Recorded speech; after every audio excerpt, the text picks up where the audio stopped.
Welcome back, everyone. I hope you had a great weekend. How are the debate teams going? Did you work on it? People work on it? A little bit? Yeah, good. All right, good.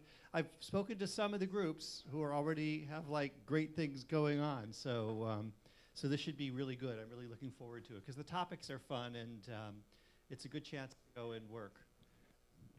Okay, so I give the first lecture. I was going to put this down.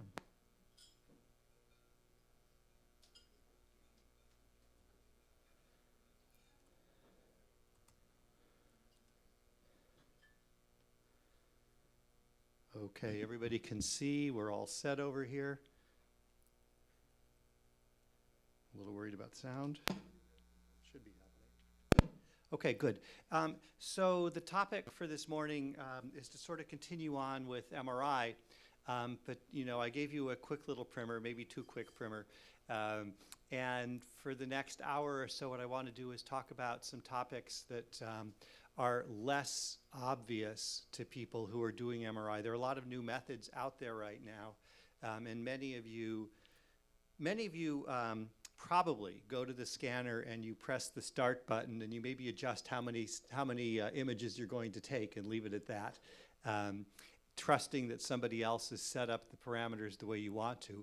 Others of you page through the various options at the scanner console and try to make sense of the many features which are apparently on there. And so one of the things I'd like to do today is help you get familiar with the consequences of these various buttons that are available on the console. I want to first start off talking a little bit about contrast, and this is just a reminder. This is essentially the same as the slide I showed you before, suggesting that a series of 90-degree pulses produced at a rate that is short compared to the T1 relaxation rates of tissue will produce T1 weighted contrast, where signals which have a long T1, like this blue one, regain only part of their signal in the TR period between 90-degree pulses, a consequence of which is when the next 90-degree pulse comes along, that signal that's formed is small, for example, for this blue tissue, whereas for a tissue which regains its signal rapidly, it's relatively large. And then, of course, the signal falls away with T2 contrast. Fortunately, these things are analytic because to a very good approximation, these relaxation rates follow simple mono-exponential time functions. And so if you know the tissue parameters T1 and T2, it's possible to go ahead and directly calculate the signal parameters.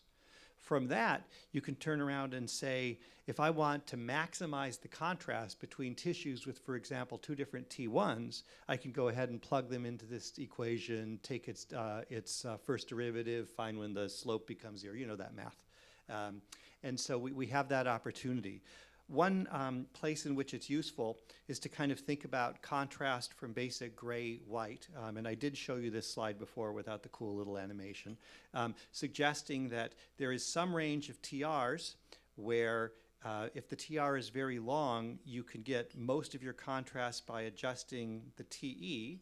So TE is along the right-left axis over here, and your highest contrast comes at long TR and at a particular TE. If, on the other hand, you want to look at T1 contrast, let's see if I can get to a nice position to look at it. TR is along here, and our highest T1 contrast comes at some particular TR. Okay? And you can dial those in.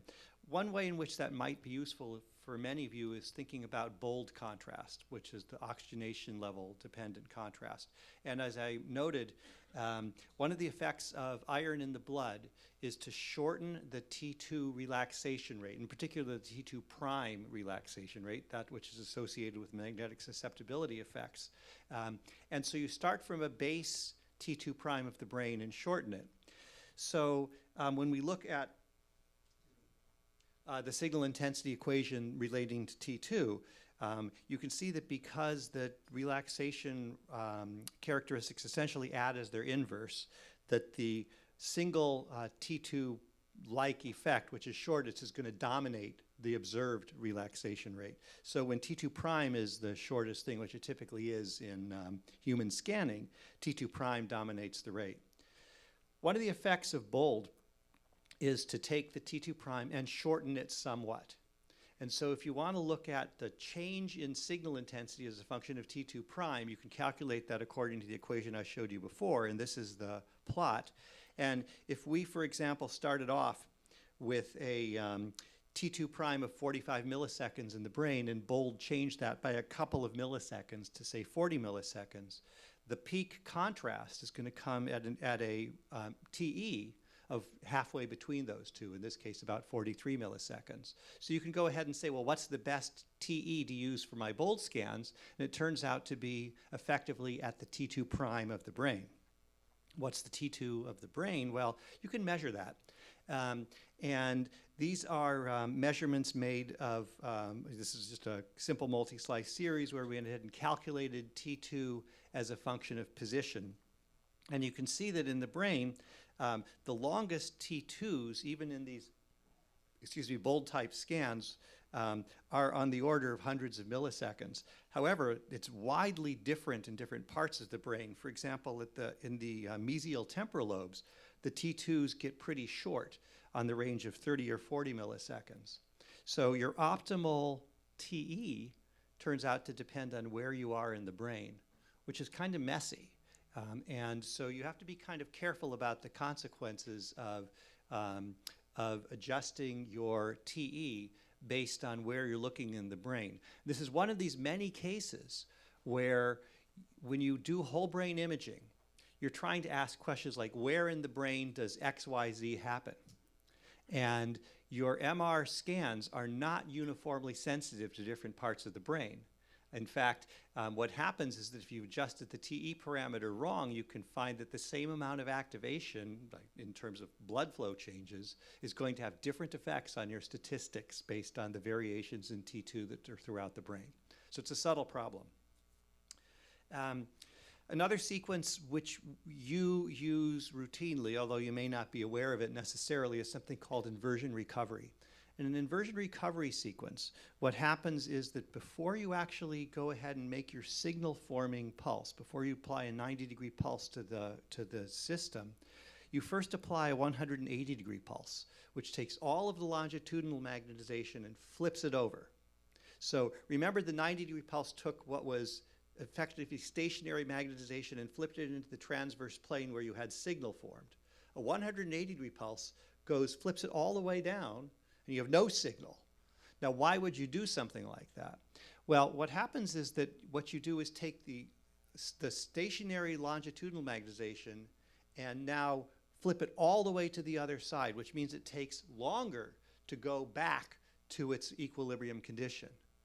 And in fact, what that does is double the contrast range that you have available for T1 weighted effects. So you can kind of see that in this chart. Here now, following the same color conventions I had in the prior slide, the green is something with a short T1, for example, fat. The blue is something with a long T1, for example, water. And the red is something intermediate. And I've chosen a funny time in order to do my signal forming pulse by choosing the time where this red tissue, might have been brain, crosses through zero magnetization at that moment. The 90-degree pulse, therefore, produces no image at all. Whereas from the fat, we get a very powerful image, and from the water, an intermediate image. Now, you could do this, for example, to null out a particular tissue. You wouldn't necessarily do it with brain very often, but you might do it with water. And it's kind of typically done with water, that you can remove the CSF signal from scans. The clinicians do this all the time. For your purposes, what most people end up doing is using a time between the 180 and the 90, which is called the inversion time, or TI, of a couple of hundred milliseconds, say right in here. And there, you have this huge contrast range of T1 effects. And that's the basis of these so-called MP-RAGE scans. How many people are doing either MP-RAGE or what's it called? SPGR what? SPGR. How many people are doing those? Yeah, good, 100%. So that's the basis on which these things work. And there's a lot of subtlety in setting these up because, in fact, the time it takes to go from your disturbed position after 180-degree pulse back to equilibrium is also made longer by the fact that you're inverting the spins. So the TRs tend to be very long, and you end up with these very complicated trade-offs between the contrast you want to have and the imaging time, which I'm not prepared to, well, I mean, I can talk about it, but I don't have slides on it right now, if somebody wants to hear in more detail how that works. Okay, another topic that appears to the users at the scanner is something called bandwidth. How many people here in this room have noted a bandwidth parameter when they set up a scan? Yeah, about half of them, okay. So it's always available on the console. If you page through the parameter pages on every major manufacturer, you have this thing. And I want to explain what that parameter is because it's actually pretty important. So if you take your image, or your subject, excuse me, and run a gradient left to right, what happens is that now the spins in one side of the magnet, say the right, are processing at a higher rate than the spins at the left hand, right? And so you're separating the spins by frequency. And that's how you make your image. Now, the wider you separate them by frequency, of course, the less energy there is at each frequency. Does that make a certain amount of sense? Right? You're just spreading the signal out. Okay? However, noise in the MR scanner tends to be broadband at all frequencies, essentially equally. So if we imagine this darker blue signal to be this darker blue curve to be the signal in the brain. This, you can tell this is my brain because that's my big nose over here. So this is my left ear and my right ear. And the signal is highest. It's almost like a shadow now from, I guess in this case, front to back. And the signal being spread out across a wide range of frequencies is relatively smaller compared to the noise. On the other hand, if I concentrate the signal over a narrower band of frequencies, what happens is that the noise is picked up only over that narrower band of frequencies, and therefore I have less noise in the scans and a better signal-to-noise ratio. Okay? This is actually something that appears in myriad applications. I don't know how many people ever operated recording tape in a studio, but the faster the tape runs, the better your signal-to-noise ratio for effects that are essentially like this, that you change the bandwidth of these signals. And it's always important in making precision recordings to limit the bandwidth. So in general, the consequence of decreasing the bandwidth is that imaging time is increased. And that has to do with the fact that you're sampling slower to get to lower frequencies, and to take the same number of samples takes a longer time. Okay. This is a very real effect. These are 3 pictures shown with different bandwidths. In this case, the bandwidth refers to the frequency from left to right in the entire image. The low bandwidth scan, which is on the left, you can very, very clearly see details of the thalamus in here, these tiny little real contrast changes. Whereas in the high bandwidth scan, 4 times the bandwidth, it's really too noisy to see that. Does everybody pick that up? Okay, when you look at these pictures, there's something else, however, which is grossly different in these pictures going from left to right. Anybody want to point out the elephant in the room here? Remember those attention experiments where the gorilla walks in while people are playing basketball? It's right here on these pictures. Anybody want to point anything out? I'm sorry? The white strip. That is this white strip? Okay, first of all, what is that white strip? Skin. Skin. So bone produces virtually no signal. Its T2 star is extremely short. Okay, and again, tell me what's different about the white strip.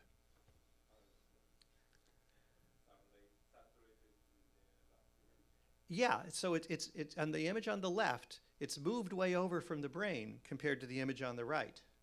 Okay, and in fact, so look at the distance between the skin and the cortical bone over here on this picture compared to the skin and the cortical bone over here on this picture, which are the same subject at the same location.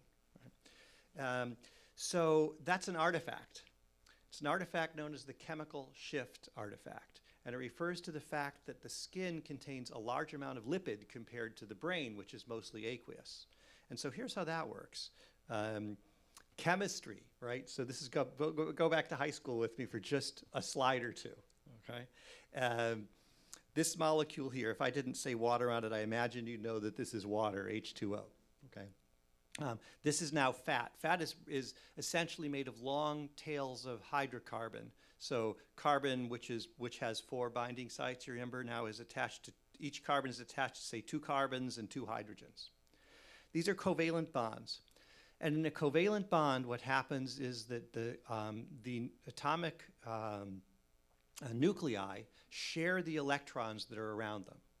And you talk about electronegativity, which is the affinity for an atomic nucleus for electrons. And it turns out that oxygen on its own has a much higher electronegativity than does carbon. The consequence of which is that water forms a bond with hydrogen. It ends up sucking away some of the electrons from the hydrogen. Now, it doesn't really suck them away. They just statistically spend more time around the oxygen atom than they do around the hydrogen atom. Okay? Whereas in fat, the electronegativity of carbon and hydrogen are essentially the same, meaning the electrons spend equal time around both. Is that making sense? Okay, now here's this MR thing, which is we talk about nuclear spins as producing most of our MR signal. And in fact, that's basically true. However, the electrons themselves also have a spin resonance associated with them. They also are magnetic because they're moving charges. Okay? And if you imagine you've got a positive charge which is affected by a magnet, then a negative charge, which is also affected by a magnet, is likely to do so in the opposite sense, right? So what happens is that the electrons actually oppose the field that the protons find themselves in, and they reduce the apparent field strength nearby. If you're in a water molecule, what happens is the hydrogens are stripped of their electron cloud, the consequence of which is that they are affected by a larger magnetic field, and they precess at a higher rate. Remember the gyromagnetic ratio and Larmor constant, okay? So which is the relationship between the magnetic field and the precession rate.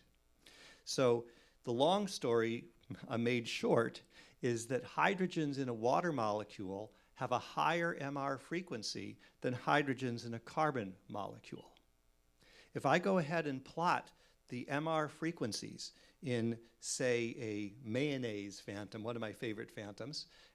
Mayonnaise, as many of you know, is made by basically mixing oil and water, oil and eggs, and in almost equal parts.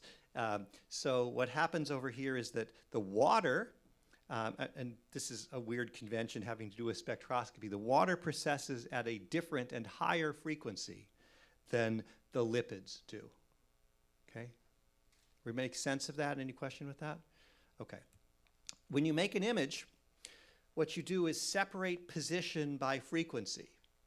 Therefore, it should not be too very surprising that water and fat that are in the same physical location in the scanner end up showing in different locations on the image because they precess at different frequencies.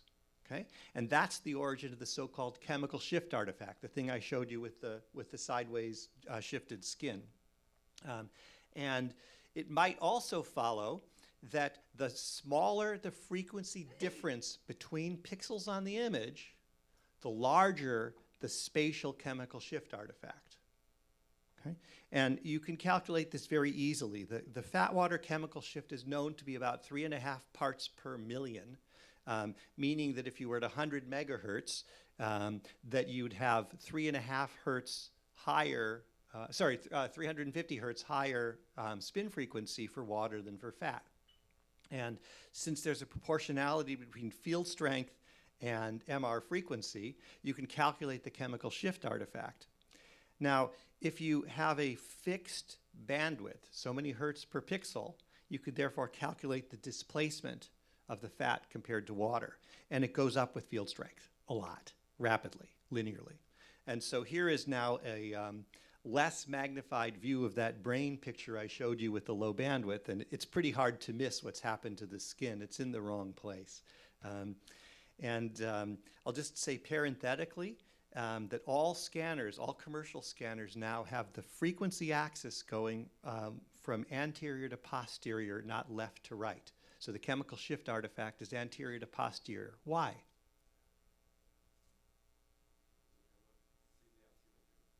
You can see the asymmetry of the image, okay? What it actually does is save lives.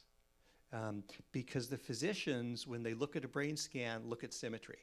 And they can't help it. We all look at symmetry.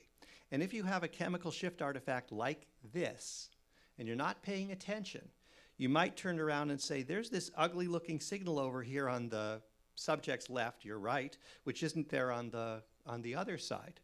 And the physicians were calling these hematomas, secondary to contusions. People came in with a head injury, they saw what looked like blood to them, and did the obvious thing, which is to break the skull open and try and get it out. Okay? Which is now why we run the frequency encoding the axis the other direction.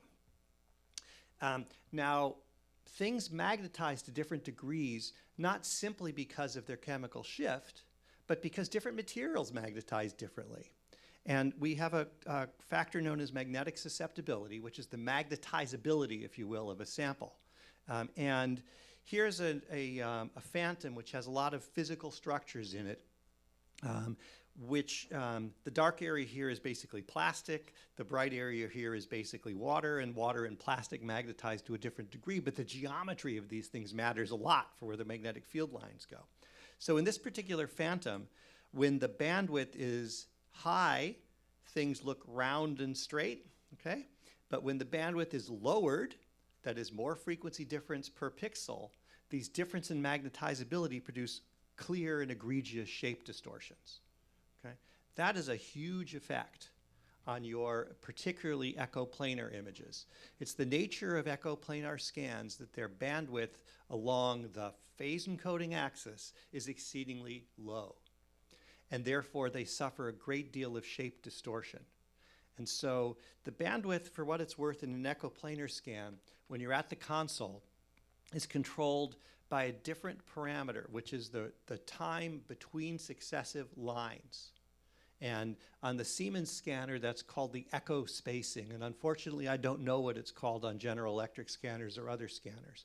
But the larger the echo spacing, the lower the bandwidth and the higher the distortion. And that's a huge parameter in scans. When I set up functional protocols for here at UCLA, I spend a lot of time trying to optimize the geometry of the scans to minimize this kind of effect.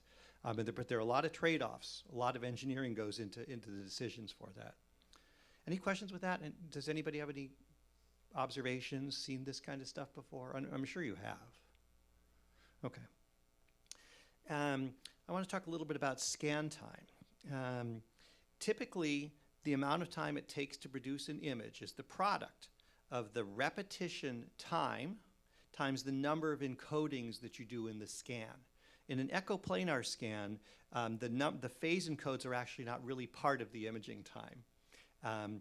But in a conventional scan, every single line of the data is separated by a TR. And therefore, the more lines you have in the image, the longer it takes to acquire the image. Some people also do averaging, which improves SNR, equivalent to, if you do 2 averages, it's like doubling the sample size in your population. It just increases the SNR by the square root of the number of averages. People also do 3D encoding. All of you people using SPGR and MP-RAGE are doing 3D scans, which typically have hundreds of lines of data. And on the MP-RAGE scans, typically the TRs are kept to a few tens of milliseconds in order to make the scan times short enough. Actually, there's some other tricks with that. So I showed you this picture relating TR to contrast. Remember, TR increases scan time, and if you'd like the scan time to be shorter, you might want to shorten the TR.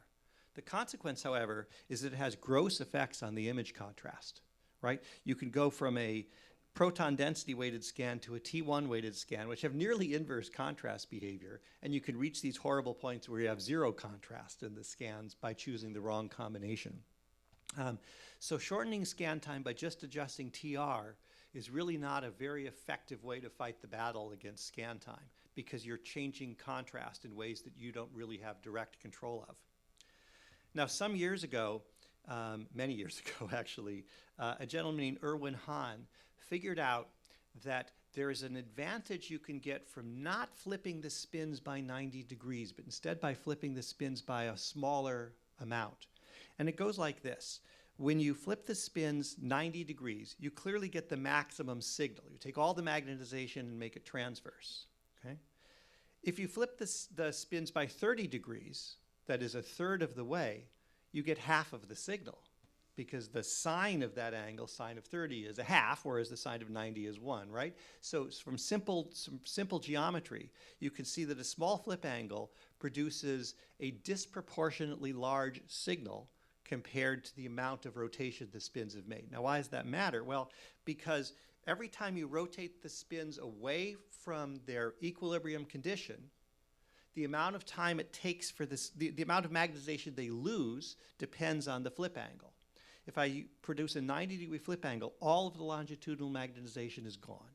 If I produce a 30-degree flip angle, 1 minus cosine 30 is gone, or something about between 10 and 15%.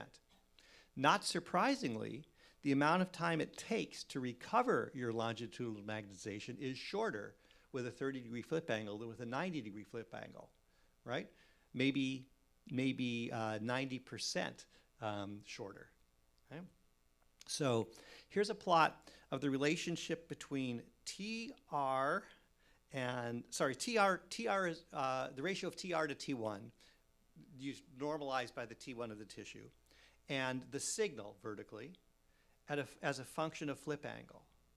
And what you can see is that if your TR is extremely long compared to T1, you get your maximum signal. No surprise with that. On the other hand, if your TR is short compared to T1, what you find is that a smaller flip angle actually gives you larger signal.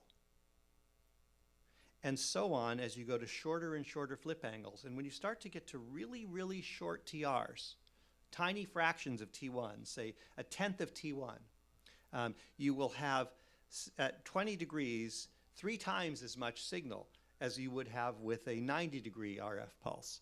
And when you get even shorter, you might have dozens of times higher signal by choosing a flip angle which is which is smaller than 90. And you can actually calculate the optimal flip angle as a function of TR and T1. And this is the so-called Ernst angle. If you type Ernst angle in Google, there'll be 100 little charts and things which you can go ahead and find them. And basically all those charts are the solutions to this trivial equation, which is that the optimal flip angle, which gives you the most signal, is the arc cosine of e to the minus TR over T1. T1 in the human brain at 3 Tesla is about 12 to 1400 milliseconds. And so you're going to adjust the TR and you can directly calculate these numbers yourself. So everybody good with that? Okay. It's a relatively important effect because in the bold scanning these days, there's a lot of interest in scanning more rapidly. You know, for these, for example, resting state networks, everybody's seen people scanning with 400 and 500 millisecond TRs, which is 1/3 of the T1 of the brain. And therefore, the signal is being punished if you use a 90-degree pulse. And so you really, at TR over T1 of about 1/3, you probably want to be scanning with a flip angle of closer to 60 or 70 degrees in order to get maximum signal, and it's a large effect. Okay. Let me make sure I know where I'm going with these slides. I'm going to skip this one because I've already made the point. Okay, so that's what I wanted to say about contrast this morning. I next want to talk a little bit about multi-slice excitation. Remember that in order to select a slice of tissue, I transmit an RF pulse at a frequency corresponding to the location in the magnet that I'm trying to image. Okay, and I make the location frequency vary by applying a magnetic field gradient. In this scan, we might have 4 slices, each of which are excited at a different frequency corresponding to different slice locations. Okay, hope that's clear. All right. Now, there are a couple of issues with frequency selective excitation. One is that in order to make a signal of a precisely known range of frequencies, right, you want to go from, say, 100 hertz to 150 hertz and have nothing else. You can do that, but it requires an excitation pulse which lasts for infinite duration, which turns out to be inconvenient. And in fact, the typical approximation to infinity for the time of the RF pulses in a scanner is something like 2.5 milliseconds. So it's pretty far from infinite time. When you truncate these pulses, you make them shorter, you don't really have that precise control of frequency. And what happens is that the slices no longer would have a square profile that is equal energy at all frequency, but they have a profile like this. And so we measure the slice thickness. When you type in 2 millimeters on the scanner, what you're really getting is the full width in frequency at half the maximum. So the full width at half max is what's called the slice thickness. And what this means, of course, is that you have signal coming in from outside of the slice, and you really don't have even signal even from within the slice. Now, that's not so bad, except when we start talking about adjacent slices. What happens is that the signal intended for this slice the RF pulse intended for this slice is experienced by the locations to left and right. And if these two overlap in time, what happens is that this crosstalk region experiences a more rapid rate of TR pulses, which means that its signal goes down because of T1 effects. And that crosstalk is problematic. Now, one thing you could do about that is to simply separate the slices. And on the scanner, there's an option to have a slice gap. And what that does is reduce the crosstalk regions. Now, physicians used to freak out about this. In fact, they do still freak out about it. They imagine that in that gap is where the lesion's going to take place, and they're not going to see it. And you know, if you have a 2 millimeter slice and a 25% gap, you've got a 200 or a 500 micron lesion that you're supposed to detect, which is unlikely. But that's the thinking that goes behind this. People do tend to resist the slice gap. Probably most of you resist the slice gap. So in order to mitigate this effect somewhat, people have come up with good strategies for multi-slice MR. So if I am scanning a single slice of tissue at fixed TR, what happens is that I have some time between acquisition of each slice location, during which I'll go ahead and excite other slices. And I showed you that multi-slice thing. And so a typical way you might think about this is I simply acquire the slices in order across the TR sequentially. When you do that, however, the time between excitation of adjacent slices is equal to the TR divided by the number of slices. That makes sense, I assume. Okay? Another thing you might do, however, is instead to acquire the slices in interleaved order. So we acquire first the odd-numbered slices and then the even-numbered slices like this. And what you can see is now that the time between excitations of adjacent slices is maximized, and therefore that minimizes the crosstalk contamination. And this is the so-called interleaved order. Many of you, when you do data processing, see this in your scans, and you might wonder where that's from, and it's in order to address image quality. And the time between slices is, instead of, say, if the TR was 1 second and you had 10 slices, you'd have 100 milliseconds between slices in the sequential order. But in the interleaved order, the time between slices is approximately TR over 2, or 500 milliseconds. So it's kind of a big deal, and that's why people do it. Now, when we think about frequency selective excitation, it turns out there's some other tricks that people have come up with recently that are sort of amusing. And hopefully the sound is on for this one. What I want to show you is the acquisition of slices, 4 slices in interleaved order. I didn't mean to do quite that loud, okay? So you get the general idea that different frequencies are exciting different slices, okay?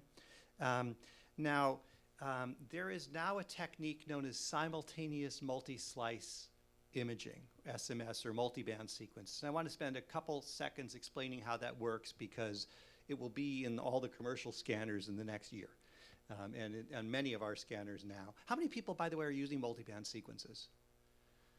Yeah, about a quarter of the people, maybe a little less. You all will be a year from now.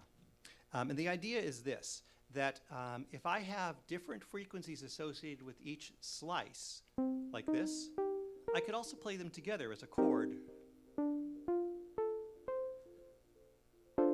Okay, now what I think you're going to hear is that you can hear all 4 notes in the chord. Okay, and the proton spins experience it exactly the same way. If I send out radio pulses at 4 different frequencies, then 4 different locations in the imager are simultaneously acquired. And you can do some pretty cool tricks with this. So for example, if you have the multiband factor set to 4, that is 4 slices excited at once, then I cut my imaging time down by a factor of the multiband number. Now, of course, I can also do this interleaving trick and have a gap between the slices equal to their slice width. So here's what that one looks and sounds like. So you see that? That what's happening is in the multiband sequence, we acquire 4 slices at once, and then we interleave in order to get the in-between ones at this sort of optimal rate. And we get these huge speed-ups in the scan. Okay? But there's kind of a problem, which is that all those slices are producing their signal all at once. So since frequency is giving me location within the slice, how can I possibly tell where these signals come from? Multiband sequences take advantage of a very, very clever technique that was originally proposed essentially at the same time by 2 people, Prusman and Sodikson. They did these, however, using slightly different methods, and the Prusman version is a little easier to understand. In what is called sense encoding, what happens is you take advantage of multiple receiver antennas in different parts of the head in order to get positional information. And you do this in a way that disambiguates positional information. And so let me explain it as though we're just talking about a single slice of tissue, not this multiband sequence. We acquire data. I hear my music echoing through somebody's, must be watching real time. So here is an image which requires a lot of lines of data to form. If I acquire only half of those lines, I end up with an ambiguous, oh, you know what, that's my phone is ringing. I end up with an ambiguous image which shows aliasing, fold over of the picture onto itself. Okay? Does that make sense?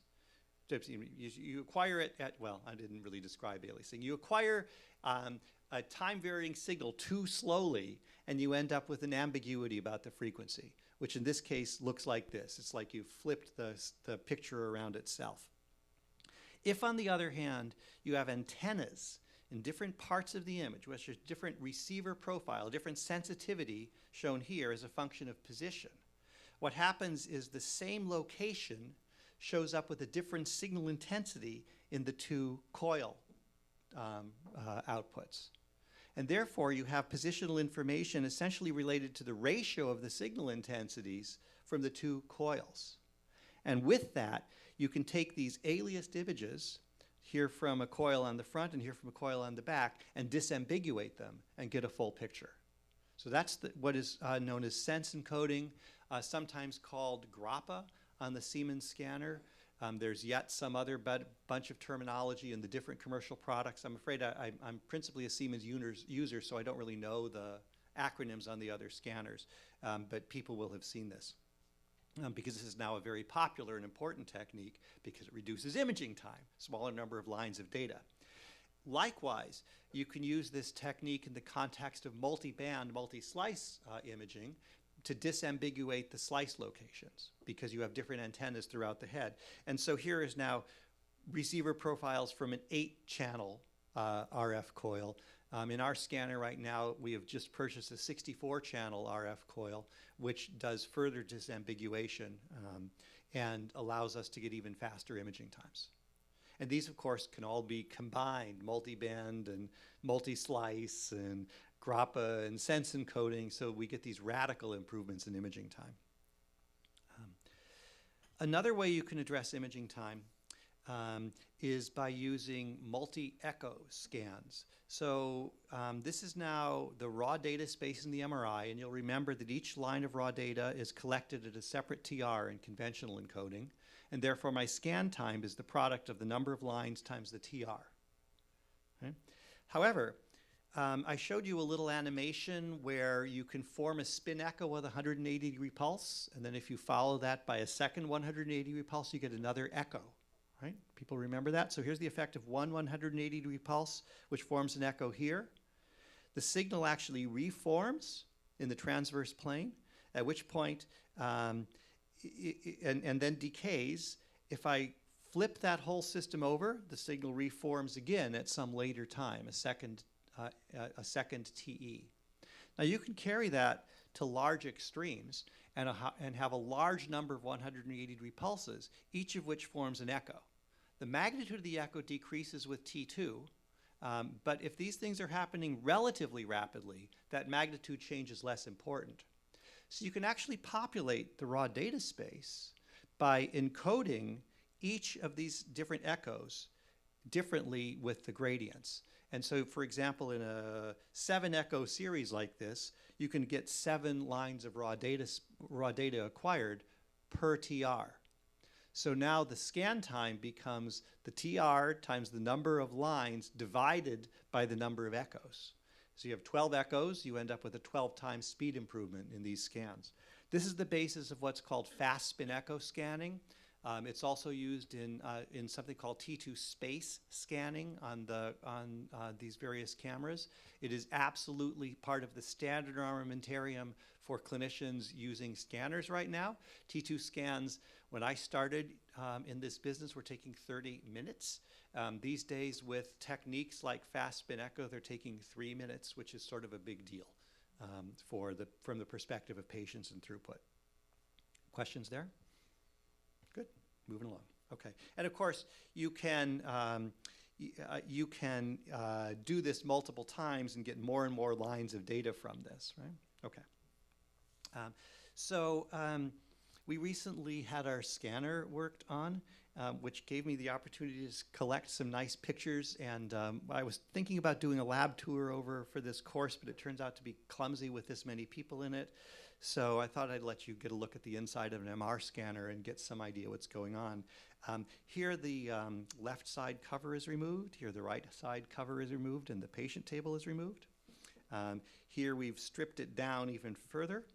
And then if you look inside the modern generation, this week's generation of Siemens scanners, what you'll find inside of it are the features which make your pulse sequence, which is why I'm kind of showing you this. So in fact, these days we have the radio frequency transmitter is actually inside the magnet or inside the magnet covers. And that location is a radical advance because it keeps all of the electronics associated with the scans inside the room, which means there's less leakage of noise through the room through wires that you connect. And so actually, in the current generation of scans, the RF power transmission is over here, and the RF receivers, which pick up our signal, are right over here, and the data are digitized right at the scanner, and then communicated through optical fibers out of the scanner room. So there's no wires penetrating the walls. What that does is massively improve your signal-to-noise ratio on the scans. It's a very, very clever thing. Then start peeling things apart a little further, and you can see now the actual magnetic resonance imaging field gradients, which are these giant coils of wire made to make the field vary with position. And in fact, they're wound concentrically, X on the inside, Y, and then Z on here, and so in layers. And these are the portions of the equipment which play out these sort of features of the pulse sequences. Getting a little further, now we've stripped it down, and you can actually see where the coils are in space over here, but there are some wires coming in here, you probably can't see them very well, which are used to actually make the magnetic field more uniform, right? So-called shim coil wires. And those have an important effect. Remember I showed you this picture of T2 star in the brain as a function of position. Well, you can actually tune some of that out. That you can make the T2 star more uniform by shimming the magnet. And sometimes you'll see in scans right now patient-specific shimming. Have people seen that? Do people do that? I do that. Everybody in our institution does that. We're on a patient-specific shim. Okay. But you can also produce region-specific shimming. You can go ahead and say, I really only care about the inferior frontal cortex, which, by the way, is a disaster. And you can improve the signal quality at that region by specific shimming.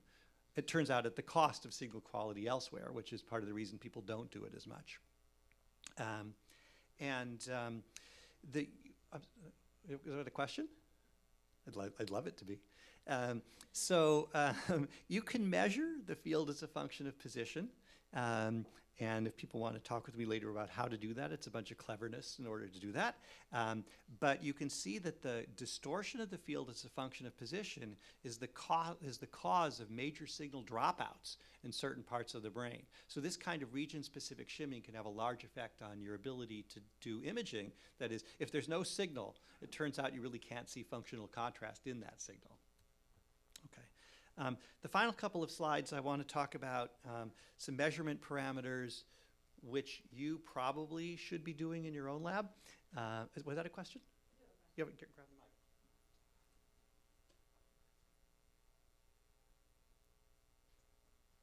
So back to the slide before, we were just saying that with spectroscopy, yes, we do a lot of shimming. But with resting state, is it one possibility? Do people actually shim?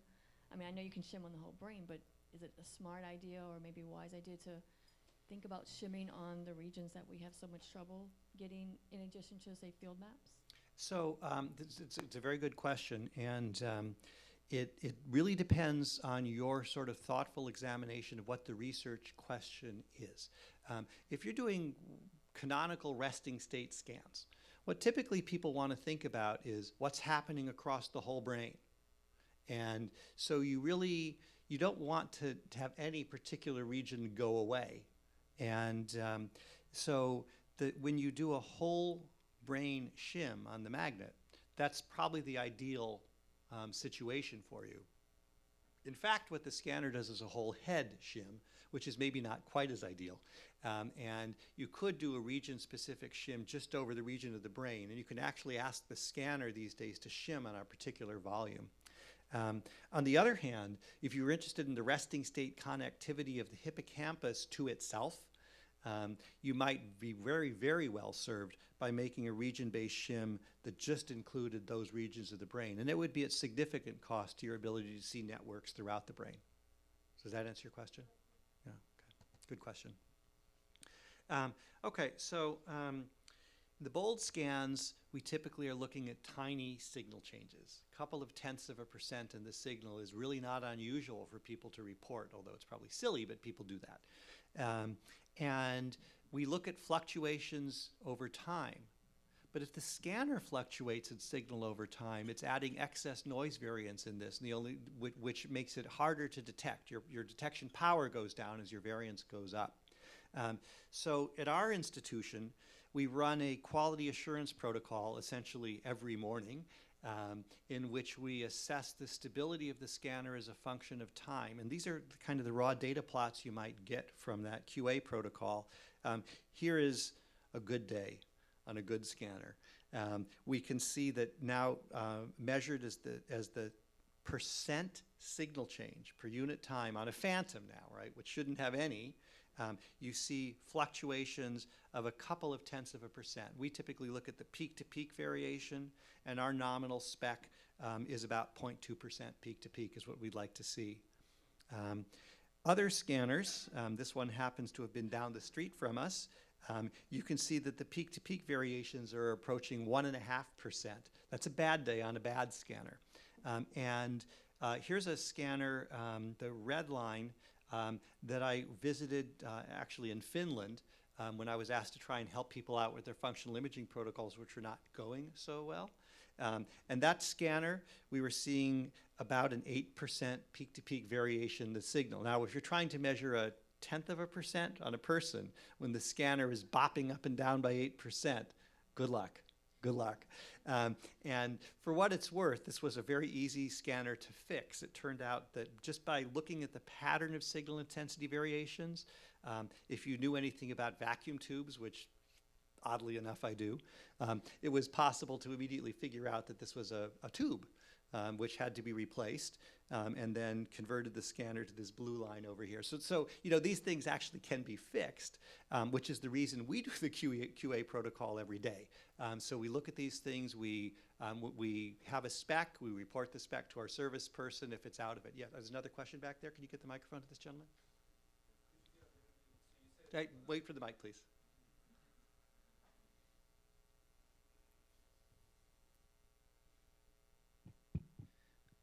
you said on a good day versus on a bad day. Yes. So you mean that it can vary from day to day? And what are the factors that affect the MRI signal?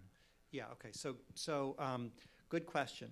Yes, it can vary from day to day, not because August 17th is a bad day and August 15th is a good day necessarily, but because the parts on the scanner age. There are things that go on to them, and wires break. Gradient coils in particular have a tendency to fray. Lots of things can affect this. The temperature in the room becomes unstable. The coil connections on the RF system are loose. 100 different things. And the basic QA protocol, which we run, and I'm happy to talk about this with people offside, is an omnibus test for there is something wrong. It's a relatively unspecific test for what is wrong, but essentially those things which would produce damage to our image are what we test for in here. But interpreting the data actually is a relatively subtle art for that. Scanners differ a great deal from site to site. One of the major problems having to do with the quality of the room that the scanners are in. And it's very possible to have radio frequency leakage in the room, which contaminates the scans. And it's extremely easy for an unqualified person to create those leaks. So for example, you plug your computer into something on the outside of the scanner room. Okay?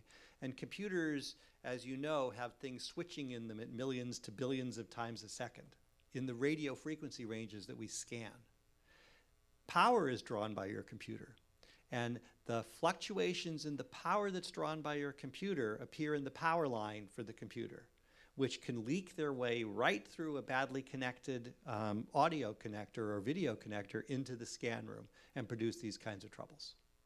And so the amount of sterility you have to apply in order to get good, clean connections inside and outside of the room is extreme. And we, in my center, we are exceedingly fastidious about this. I'm sort of a tyrant when somebody wants to come in and hook up a new device. Anybody here see me in my tyrant mode with that? Probably. People just turn around and say, I'm just going to plug it in and do something or other. You don't think about these things. So the penetrations inside and outside of the room, these days, our state of the art is everything is done optically. So that we remove any of these kinds of contact problems. We have isolated power strips throughout the scan room so that when people do randomly plug their stuff in, it's unlikely to produce these kinds of ground loops. But the daily QA is one of the best ways that we have of finding that, because you come in and things aren't working right, and you can see those effects. Okay. So the final couple of slides refer to one of the more interesting omnibus tests that's being done now for scanner stability. And this is a so-called Weisskopf plot, invented by Robert Weisskopf. What you do is basically take a picture of noise. And you take, for example, a few hundred pictures of noise or of a phantom with uniform signal intensity. And you measure the standard deviation within a square region on the scans. Now, assuming that the signal throughout the scan is uniform, what you expect is the standard deviation within that box to go as the area of the box, right? The square root of the number of pixels gives you your best estimate of the mean signal. So if you measure now the box length, just the length of any of its sides, the signal noise ratio should be directly proportional to the side length, right? Because it's proportional to the square of the side length for on the averaging, if that makes sense. I'm sort of confusing the way I'm stating it, but it's a relatively simple concept. So the expected variation should fall as the box becomes larger. Okay, linearly as length becomes larger, the signal variation should fall. However, if you do this as a time series, what happens is you'll see deviations from that effect having to do with fluctuations in the signal. So now, if you plot the theoretically expected change in fluctuation as a function of size against what actually we see in the scanner, is that when the box size becomes large enough, that you have an extremely stable estimate of the signal in that box, then the signal intensity variations in time start to take over. And the deviation between these two is what's produced in the Weisskopf plot. And these are Weisskopf plot measurements from 2 different scanners. And these are used as figures of merit when you try to compare scanners, for example, in studies. This is a bad scanner because now with a relatively small region size, ultimately the signal fluctuation is dominated by the scanner fluctuations. Whereas in this scanner, you have a much, much, much larger region size before that takes place. Okay, so that's all I have to say, which leaves me 4 or 5 minutes of questions, if there are any, and thanks. There's a question over here for that mic.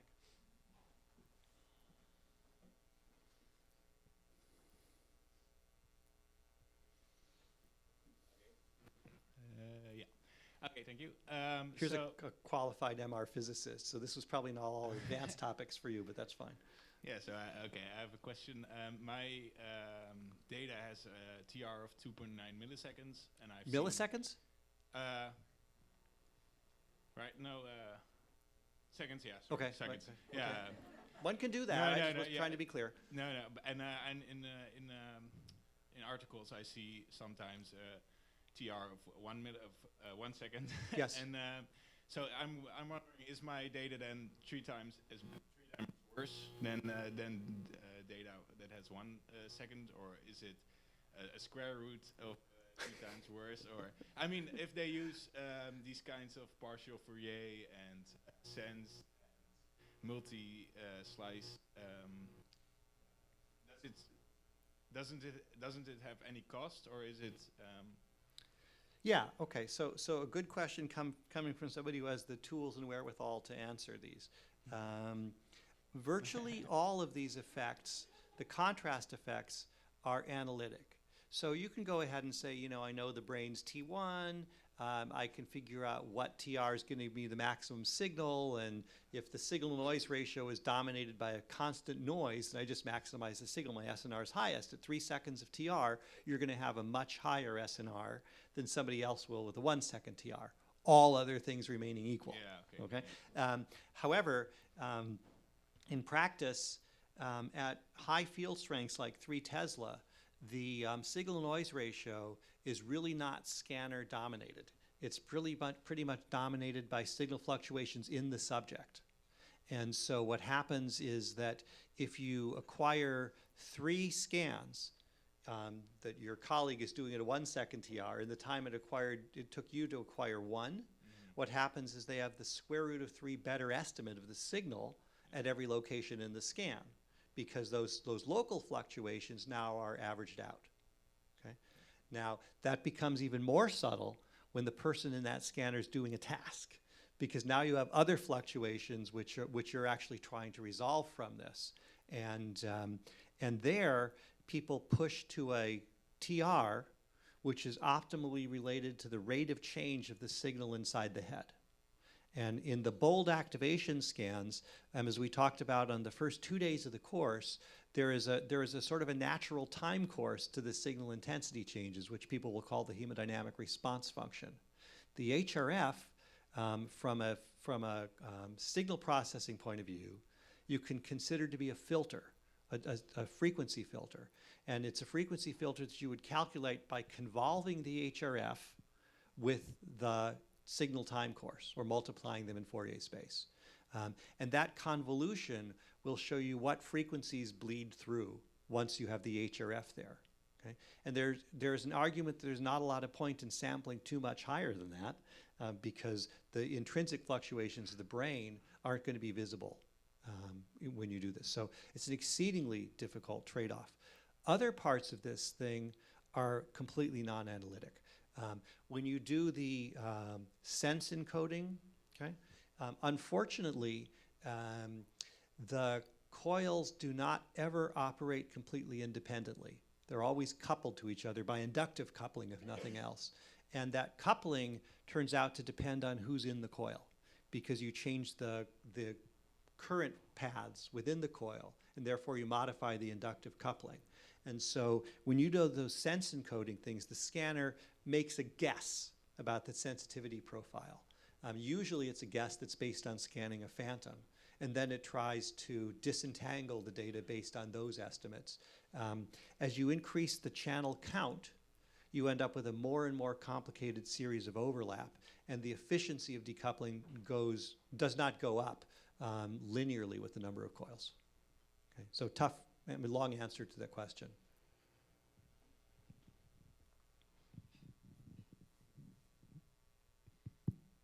So there's a lot of open sharing projects that bring together data from like different scanners. Should we be worried about that? And is there anything we should look for when comparing data from different scanners and different parameters and everything? Well, you should be worried about it. There are a lot of people who study this. And this particular paper, Friedman and Glover, I think this is the right one, discusses a large number of metrics for comparing across scanners. Gary Glover in particular has put a lot of effort into thinking about how to compare scanners and how to ensure that they're operating the same way, and possibly how to adjust for differences in the scanners. Those effects can be pretty large. So I showed you, for example, these two scanners, they're in a whole different world in terms of the signal quality and detection capability of the scanners. And yes, you should be worried about it. And other things like if you're heterogeneous with field strength, you have both a heterogeneous SNR and heterogeneous relaxation rates. The T1s become increased as you go up in field. So the same TR gives you different contrast. The usable T2s go down as you go up in field, so the same TEs give you different contrast. And then the different vendors, unfortunately, I mean, they have many reasons for it, but unfortunately for us, their implementation of the pulse sequences are going to differ. So the specific timing of the gradient pulses, although there's this general idea of slice selection, phase encoding, readout encoding, they run the ramp time getting up to the maximum value at different rates. For the diffusion scans, the shapes for the gradients used for the diffusion encoding differ quite a bit across scanners. And these things have significant, although sometimes subtle, effects on the pictures. So it's not easy. It's not easy. In an ideal world, you're scanning all in the same scanner. In a practical multi-site center study world, you should at least try and get people with the same scanner and the same software version. As I showed you those pictures of the scanner taken apart, that was when we had an upgrade to our scanner, and the things like the gradient coil, a minor object, were swapped out, as well as the RF transmitter and all these other things. So you can see these huge differences in how the scanners are implemented at different time points. Practically speaking, most of those effects on our scanner had the effect of improving the SNR, but changing the other contrast behaviors essentially not at all. So your detection sensitivity should be a little better with the new scanner. But as I mentioned when Willem asked, the signal noise ratio is actually dominated by the subject, not by the scanner usually. So we think that pre and post upgrade we're in pretty much the same place in terms of most bold scans. But again, subtle trade-offs. As you make smaller and smaller voxels now, the scanner noise becomes more dominant. And so you see these effects of changes in platform more when you get high resolution scans. Yeah.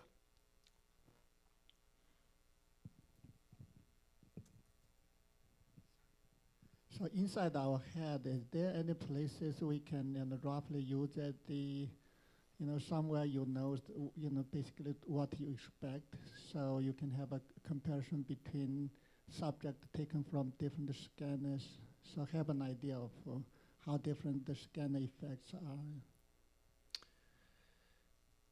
are? First of all, I'm going out to the world, so I'm not going to talk about different products and what scanners might work better than others. But it's really hard to find rules of thumb for that.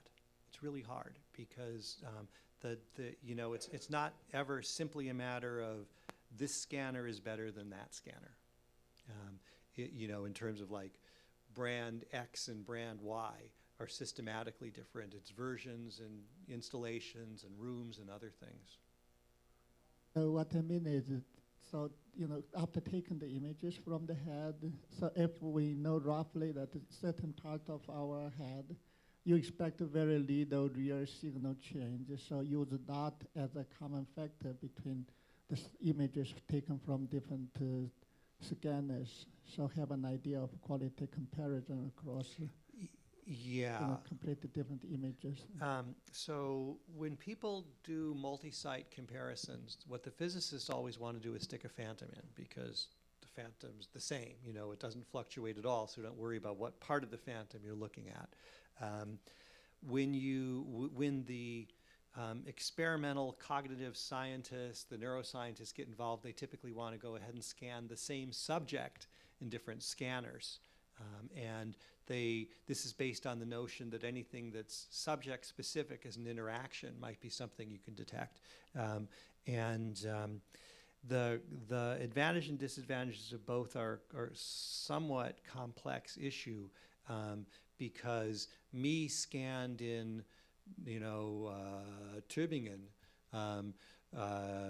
actually, I'll go a different way. Nico scanned in Tübingen 2 days ago versus Nico scanned in UCLA today on the same equipment, if we could pull that off, are going to be different, because Nikos is a whole lot tireder than he was when he was at home.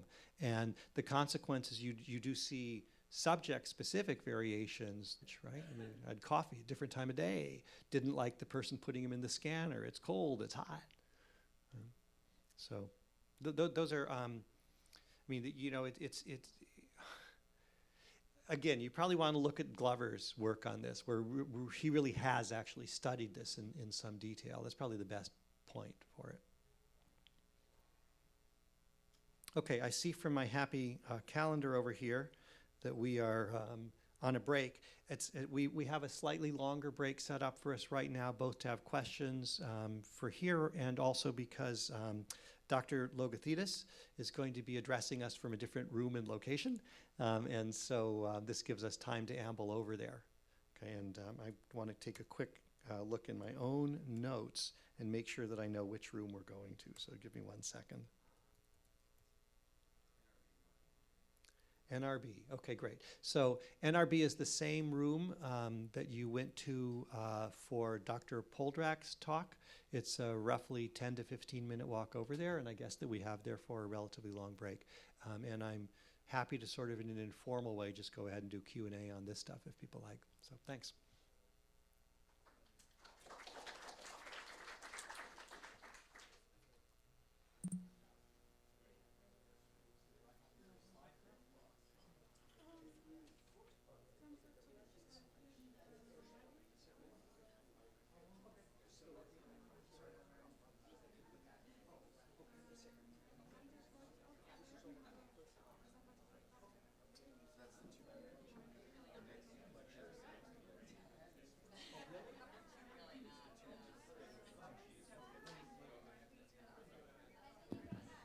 Ladies and gentlemen, I may have misguided you a little bit. Yes, that's correct. Dr. Logothetis' public lecture is at 2 p.m. So the local lecture to you guys is actually here at 11. So yeah, so we have a gap in the schedule. So which is fine. I think that maybe.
So Dr. Logothetis will be talking to us twice today.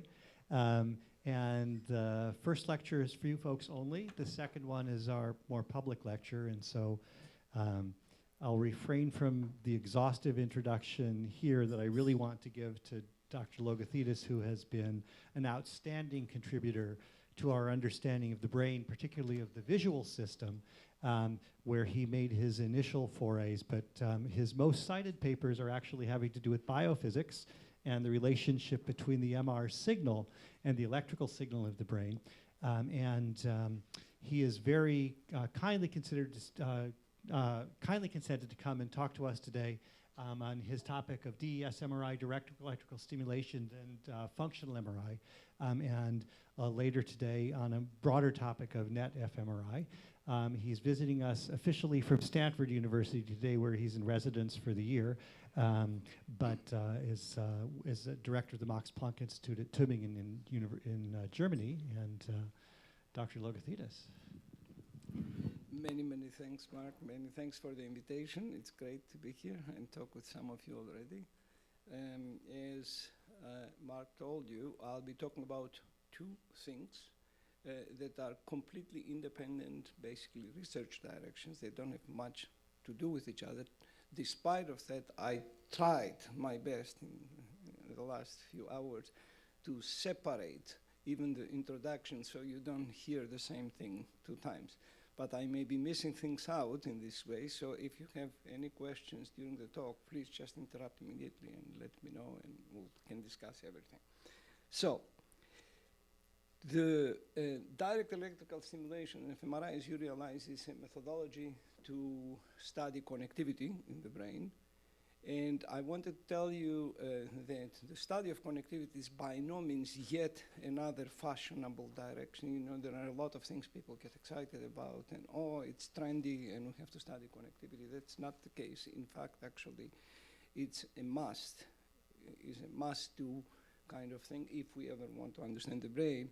I'll tell you many more things about brain signals in the second lecture and about details here. All what I want to tell you is that brains are literally complex dynamic systems, and they have properties that are not basically, it's not possible to study them completely in isolation. For example, the three of them, I'll show a few more things actually in the second talk, they have a huge number of elements. You can see the numbers at the level of millions and billions and of connections. They have very high structural connectivity, which very often is irrational. You don't understand why things are the way they are connected. Point A projects to point B, but then projects also to point C, but B also goes to C, and the direction according to its feed forward or top down is completely of different basically specificity. So there is a very hard to understand connectivity at the micro and macro level. And on top of it, you have ill-defined elementary operational units that depend on the question you're asking. What's a unit? Is it a single ion channel? Is it basically a cell? Is it a group of cells? Is it a microcircuit? It's almost impossible to tell. The only way that such system can be studied is to approach them at different spatial and temporal scales at the very same time, which unfortunately is not happening very often because of technical problems.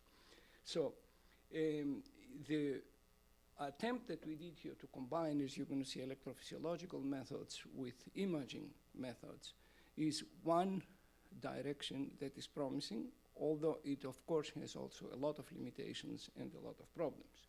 Now, the connectivity traditionally has been studied with degeneration studies, with conventional tracers, with transneuronal tracers, and genetically encoded tracers.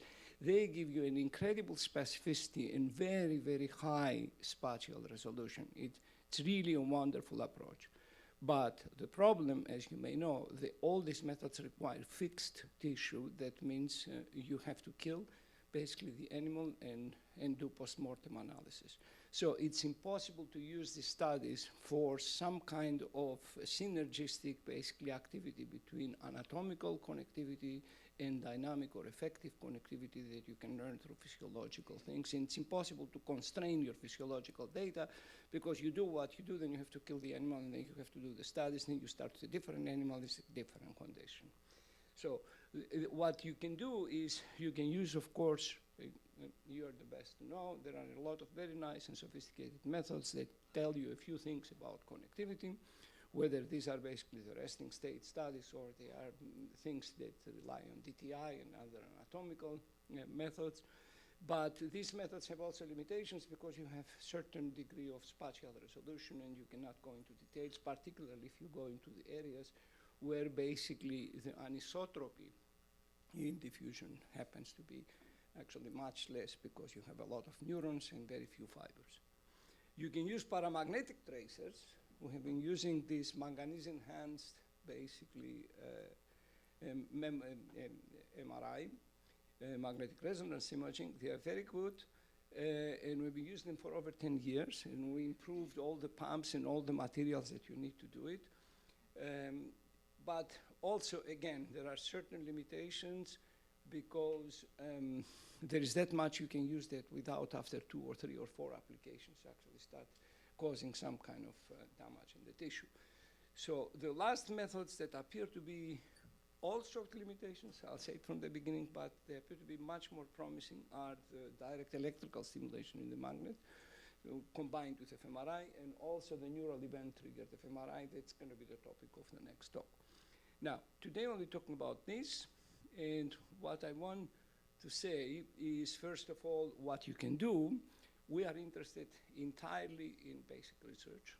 I have absolutely no personal research projects or aims in translational research, but this happens to be one of the directions that could potentially, if it works and other people take over, be useful also for translational studies or for even applications in clinical studies. So the very first one is the in vivo connectivity. You can work and learn something about projective fields. I don't know if you know what people mean with that. Usually if you have neurons or a group of neurons and you stimulate them, you have targets that are direct connections that you can actually study very well where they are, what they do, and how they correlate to the local area that you're stimulating by using electrical stimulation. Then there is search of causality, so to speak, because this electrical stimulation for over 100 years has been seen one way to have effective connectivity. That means basically you see what the effects are of stimulation in a way that you can call it causal. And of course you can study motor systems, that's the way it started. You can actually stimulate nervous tissue and cause movements and see exactly what is happening and what is not happening in the case that there are problems. Then there's network plasticity, which is really, really a good thing because with electrical stimulation, as you know, people for many years have been trying to change plasticity and cause this long-term potentiation on other things. You can combine that with imaging and say, if there is local plasticity changes here and the structure modifies its functionality, what happens in the rest of the brain? Something that you would never be able to do only with physiology and of course only with imaging. And then there are clinical applications. One of them that is really good if you can manage to have on a trivial basis combination of stimulation of MRI is this story of eloquent areas. The eloquent areas is usually because the medical doctors, they don't want to know too much about all the details, and there are certain areas they know if they damage them during the operation, the patient is going to look really bad. And there are certain areas, even if they are critical, and they do have a lot of basically effects on the behavior, on the perception, on the cognition of the person, they are a little more hidden, so you can kind of live with it if there is a damage. So the very characteristic eloquent area, of course, is the speech areas and also the motor areas. If you actually damage them, then you have a person that cannot say anything, the person cannot move, and so on. Now, the only way you can do surgery on these people and do it basically safely is to map. And in order to map, it's not enough actually to map movements, but would be enough to map connectivity. There would be very good application for these kind of approaches.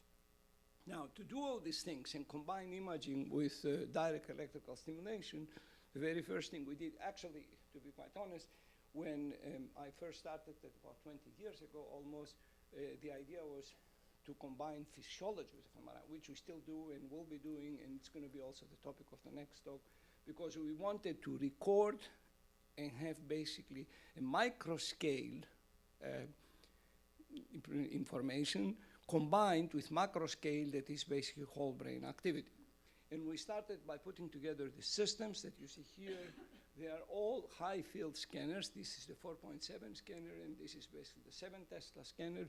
They have very strong gradients. They were selected for whatever the technology permitted at the time to give you the steeper, basically, slope for actually gradients.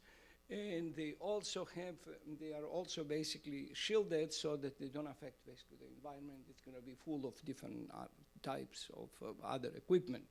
So when the magnets came, and they come still to the laboratory, they come literally naked, right? It's a magnet, it's a gradient coil, and there is a console, that's it. The rest we build ourselves. We have a very nice engineering group, a combination of computer scientists, physicists, engineers, and so on, and we do the whole thing of basically developing the equipment that can work with and around the magnet and give you signals at different levels. And here you see also the rat magnets. These two are for monkeys. The left one is for anesthetized monkey. This was for behaving monkey because it's larger, it's 60 centimeters. And you can have a chair that has all the equipment that the animal needs to report basically what the animal perceives. And these ones here, one with 7 Tesla and the other is 16.4 Tesla, is for rat studies. And now, needless to say, if you do that, I'll spare you details. I'd be happy to talk later, whatever you want about all the details, because in most of the studies I was to some extent personally involved, and we can talk about all these things, but in overview, to give you an overview, the very first thing you have to do is to develop basically RF coils yourself, and these RF coils, they have to be animal specific, because they have to be combined also with the recording chambers, with implants that you use to access directly the brain. You have to put together systems that measure the eye movements, because you have to measure the eye movements of the animals during the behavior and see where it's looking. You have to put all the electrodes together, the circuitry that deals with the near and the far interference. In a second, I'll let you know what it is. And of course, mock setups for training the animals and different types of sensors for movement. In the high field, movement is a nightmare. It was very nice and beautifully, actually, Mark explained to you about the shimming and all these things. Shimming in the beginning of the scans, you can completely forget it with animals. If in high field magnet, you don't need to move your head to cause artifacts. If you move your body or you move your leg like that, it's enough to change basically the field, and you have to reshim. So you have to develop basically a process where basically you get signs that things must have changed, and then on the basis of all these changes, do again and again and again reshimming if you want actually to have good quality and good SNR images. And for that, we have sensors in the popo of the animal, we have sensors in here, and every day the animals learn in the mock setup within actually a week or 2 weeks to ignore completely these things because they don't cause anything. They just touch, and with this touching, basically, they tell you what's happening there. And with that, you can combine behavior and the electrophysiology or pharmacology or electrical stimulation with fMRI. And the biggest problem that had to be solved, and this has been published several times in different journals, was the compensation for the induction. As you realize, in high field magnets, to have very fast gradients, you can induce actually voltages at the tip of the electrode that are at the level of 50 or 60 volts, you heard correctly. And what you try to measure is 200 microvolts. So I remember in 1998, I think, when we were having the first discussion, some people were looking at me with a big smile and said, "You're really wasting your time." You know, and at the end, it works, but it needs a lot of measurements. The difficulty is that you need real-time measurements, because if you don't compensate, you don't understand what's happening, you don't develop the circuits, there is no way to do it offline because the system saturates. You know, no matter what, where you have 32 or 132 bits of A to D converters, at some point the signal is going to saturate. There's no way to take the signal without any compensation, go home, and then start doing your sophisticated analysis, basically, to get something out of it. So today, what we can do is electrophysiology, fMRI, neuropharmacology, capillary microsampling. We use for local chemistry, manganese-enhanced fMRI, direct electrical stimulation, and the neural event-triggered imaging. So the very final thing related to the technology is methods basically that permit the access of deep nuclei. I was always interested to understand the neuromodulatory system. I worked, as correctly was said, with a visual system, and this is what I did as a graduate student, and then later on as in the early postdoc phase, and I was very much interested and still interested in visual perception. There are 2 or 3 groups in the department, they work on it, but eventually I became more and more interested in interstructural communication and things relate to memory or neuromodulation. And for that, you need to access basically parts of your brains that are very deep. You go 35, 40, or 50 millimeters. And if you go 50 millimeters, the chances you're going to hit vessels are high, and you can cause, of course, trouble. And to avoid this, we developed a very nice method. Everything is basically subject-specific. There are no generalized RF coils or basically chambers. Everything is specific. The brain and the skull of the animal will be reconstructed in 3 dimensions, and the placement basically of a chamber and the access with an electrode of particular structure is going to be done under computer guidance during the surgical procedures, so you know basically how to avoid vessels, and you know how to hit the structure that you want, still with a risk, but this risk has been largely minimized. Now, here is what we can do today, and in order to do electrical stimulation with a magnet, of course, you have to do specific to this topic a lot of technical developments. And this includes detailed characterization of different things like studies of volume conduction and anisotropy. You have to understand how the currents move on, and selection of electrode materials, then current stability and charge density, electrophysiological, then bold estimation of excitability. I'll tell you what it is. Physiological current spread and bold excitation fields, and so on and so forth. Now, the state of the art today is Rio-based Chronax-C excludes, as you're going to see again, smooth muscle contraction. When you want to use the bold, you want to make sure when you stimulate a tissue that you don't stimulate actually the muscles of the vessels, because it's going to give you also signals, and these signals are irrelevant to the true processing of neural information. Then you have overlap of physiologically measured and bold defined current spread.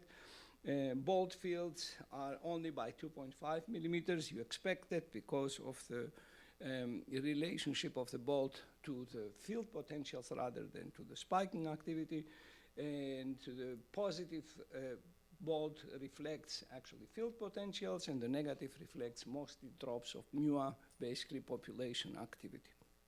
Now, what I'm going to be talking about, I'll tell you about stimulation of striate cortex, stimulation of thalamic nuclei. You'll see why. Some pharmacological studies that try to understand what exactly is happening when you have up or down stimulation of the metabolic signals, optogenetic stimulation of LGN corneal system, and of course, if we ever have time, we can talk a little bit about stimulation of hippocampus and the locus coeruleus.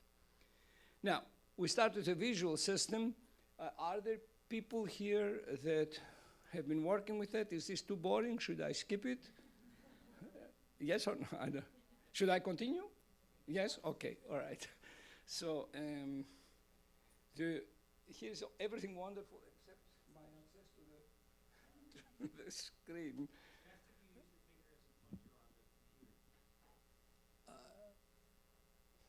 You mean with the mouse or what? Okay.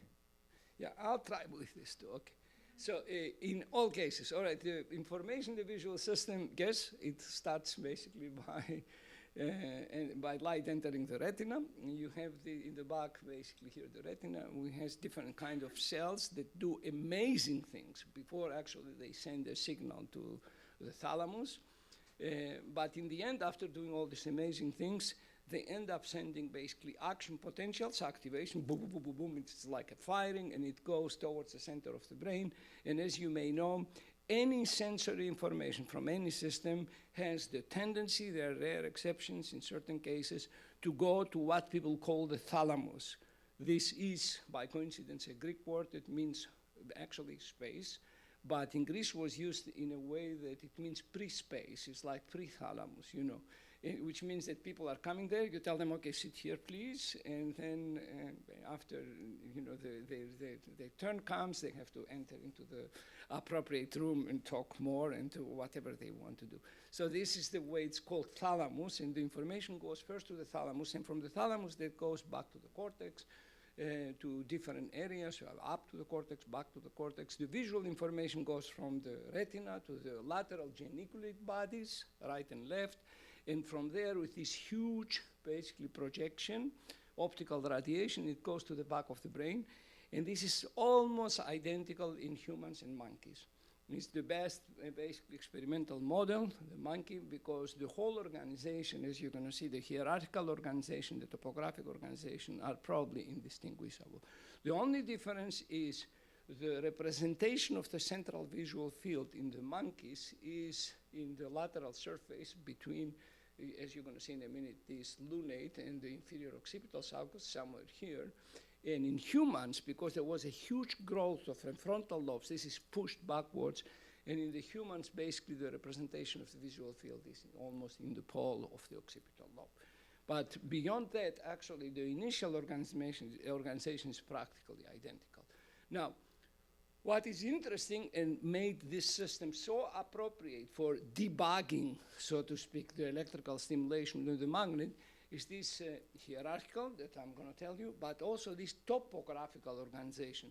You probably know that here is from Gordon Holmes, and this is basically a map of the field that is precisely in humans in the lateral surface of the calcarine sulcus here. And this whole mapping was done, it was because of the perverse, basically, war industry that develops spinning bullets. I don't know if you know that. And these spinning bullets were the first bullets that could penetrate your head and go and hit the wall, and you wouldn't necessarily die unless they hit a very critical center. So, because with the spinning, they did not only have very high penetration ability, but also they melted many of the capillaries. So you're not dying because of bleeding. And because of that, there were a lot of patients, a perverse thing actually, but it's true that a lot of patients were with different types. One had a missing part here, another had a missing part here, another had a missing part. And this guy has been studying in detail, in a very efficient and nice way, basically the causes and the results of this kind of injuries. And he figured out that basically if this part is missing, your damage is exactly here, nowhere else. And if this part is missing here, the damage is exactly here. The central representation, as I said, is in the pole. And the upper, basically, visual field is in the down, in the lower part, and the lower field is in the upper part. Now, this has been, of course, verified in many, many animals, and of course in the monkeys. And as I told you, the only difference is here the center is in the pole, and here the center is laterally. But there is a complete, detailed, absolutely admirable representation of space on the surface, basically, of the cortex. Now, the topographical organization that, as you're going to see, continues in many, many visual areas is one, the hierarchical organization, that means a very nice and ordered connectivity between areas that do a few things and areas that do a lot of things, is also very characteristic in the visual system. You see here the area V1, the primary visual cortex. I suppose you know, but just in case, primary means is the area that largely receives most of the thalamic input. You have the sensor information, the eye, or your basically touch, or whatever your olfactory system. It goes to thalamus, as I said. From thalamus, it goes to the cortex. The very first cortical spot that receives this information, it is called the primary sensory area. And in this case, it is the V1, the visual area 1. And as you see, there is V2, V3, V4, IT. some other areas. Now, these here, if they sound a lot to you, is a small fraction of the areas, because most of the areas are actually hidden, and people have developed, you know, that because you work with MRI, all these methods basically of unfolding cortex and generating basically very nice maps. And you see there are many, many areas, 40 to 55, depending on who you listen to, areas that are specialized, and they have a very hierarchical connectivity. And this is not just an empty word. Hierarchical connectivity means that the upgoing, the feed-forward connections, they go basically from the previous area, or even from the thalamus, to the granular, to the middle layer of cortex, and from there they go up, and then from up they go to the next area. The feedback connections, they go back, but they don't go to the granular, they spare granular layers, they go to the top and the bottom layers. So this organization is so precise, admirably precise, that you can very well say this area is here, and this area is here, this is a higher area, this is a lower area. But this is only one part of the story. The other part of the story is the specificity of the cells. As you know, most of what we know, even when we do imaging, is coming from animal studies that kind of describe the properties. They don't tell you the rules. They don't tell you the dynamic organization of systems. They don't tell you how you should be seeing brain activity to understand a state.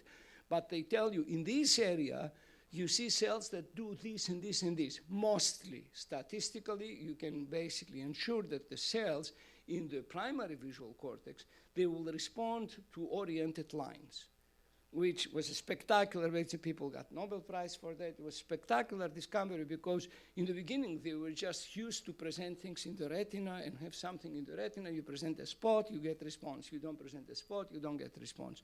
And they were presenting for months and for a year almost spots, and trying to understand how cortex is going to respond to it, and there were no responses until a slide that they used to put, there were no computers back then, had a break, and as the break went through the cell receptive field, the cell did and the guys were shocked to see what happened here, and then they pulled actually the slide up, nothing happened, because it was also directional. And they put it back again, and said, yeah, either we drank too much today, or there is something actually strange in the whole story, and this led to a series of wonderful studies. And we know now that there is a map, and this map has cells that can be orientation selective, they can be disparity selective, difference between the eyes can be direction, motion selective, all these things. If you go to V2, the sophistication of responding to contours becomes responses also to basically illusory contours. You see here there's no contour, but you perceive a line here, right? And you perceive basically here a square, despite the fact there's no square, all these very nice optical illusions.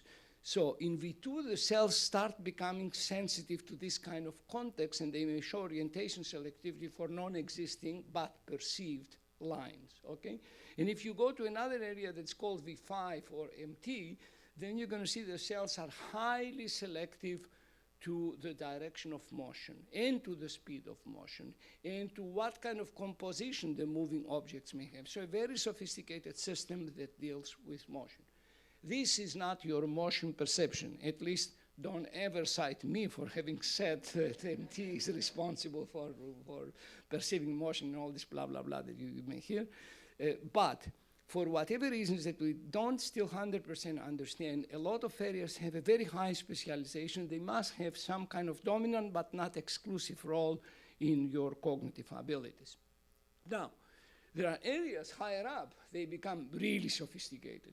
Here you see 300 objects. These are recordings that I've done myself 20, 30 years ago, whatever. And I know exactly how I was surprised in the beginning. I knew a little bit that there are, but you know, we're going on and on and on and on, 300 objects, no response, no response. And suddenly in the sequence, basically, of the image, there are also the faces. And you see here the Marlon Brando is a Marlon Brando neuron here. But the same neuron somehow thinks this monkey is Marlon Brando, which is not exactly right. So you see that there is a sophistication. The cell is capturing something that you don't know exactly what's capturing. Some common things, whether it is the looking or it is whatever, and it responds to this object in this very specific way. It does not respond. These are the best responses out of 300. In many cases, the response is 0. if the animal is trained with objects that don't exist, that you make yourself, there were many studies we published with objects that were manufactured basically by doing image processing. And you see that you go to the area, you can record 3 weeks and you get no responses. You present the weird objects the animal was trained with, and he can very well recognize them under all kind of viewing conditions. You can get specific responses. So is this basically the object recognition area? No, once again, no, big no, all right? But one has to take into account this specialization because it helps actually when you try to have a whole idea as how the system might be organized. This kind of topographical and hierarchical organization led to this. And what you see at the right, you don't need to worry, you don't need to learn anything or to remember anything. All what it tells you is each one of the squares here is one of these areas. Some of them are at the same hierarchical level. You see here, they stay approximately at the same level. And they have all these connections. Some of them are feed forward, some of them are actually feedback, and so on and so forth. Now, this here is one of the connectivity charts. David Van Essen and his colleagues, Velleman, had done this. And there are things like that right now, also basically morphed or changed in 3-dimensional to be more fancy than that. But it's helped because you know that the anatomical connectivity is about 90%, if not 95%, as described in these charts, the anatomical connectivity. There are still anatomical details that we do not know, and anatomy is not sufficient because the strength of the connectivity depends very often on the global context of the activation. So here is what we did when we started, having all this background that I tried to give you in a short time. We said, okay, what we're going to do, we're going to go and stimulate the primary visual cortex. This here, my own experience, something like 2-3 degrees. Here is the right part, in the left of the field. Now, the reason this is very good in the visual system, first of all, you can put your electrode before you stimulate and map exactly the position of the receptive field. You put the electrode here, and if this here is the center, I have a cross here, the center of the field. You put here in the right, in an eccentricity approximately 2 degrees, that is more or less close to the horizontal meridian. You know that if, again, this is the axons, somewhere here you're going to have the receptive field. You can measure the receptive field of the single cell or the population of the neurons, and you can almost pre-draw a small region and say, okay, somewhere here, if I stimulate correctly, I have to see this activation that's approximately here. But it goes beyond that. You can say, okay, there are maps in V2 as well, and in V3 and in V4, and you have almost 4 or 5 basically here hierarchical levels at which you have this kind of mapping. And what you say, okay, if I know what I'm doing and my electrical stimulation makes any sense, then the moment I stimulate this point here, I should see activation in V2, and I can tell you beforehand where this activation should be. First of all, because I can measure it electrophysiologically. Second, because meanwhile, we have a good representation of the topography of the areas. We know a priori where should be 0, where should be 1 degree, where should be 2 degrees, okay? And with all that, in the back of the head, you say, okay, if my stimulation makes sense and is correctly done, then I go here and I expect this and this and this and this. And this is indeed what happens. If you go with a simple stimulation without anything sophistication before you start the whole thing, and you have also acquisition, simultaneous acquisition of images, you're going to see that by stimulating this location here, you stimulate V1. Through the lateral connectivity, you have also other things that are being stimulated, and then the corresponding, basically topographically corresponding spots in V2 and in V3, and also in area MT that receives information from V1 are activated. And these are the good news. You say, okay, something works. And then you see your bolt signal, and your bolt signal has basically these responses. And if you do a lot of things that we can discuss later on, you can make the bolt signal much, much better than it's typically described even by the MRI people, because it's not as lousy and slow as people think. Even good people like Gary Glover, you know, he has a basically impulse response function, IS the hemodynamic response, that is almost half an hour. You know, it's a huge thing that goes here, it goes there, and then it goes down, and then it goes up again. Meanwhile, you are sleeping.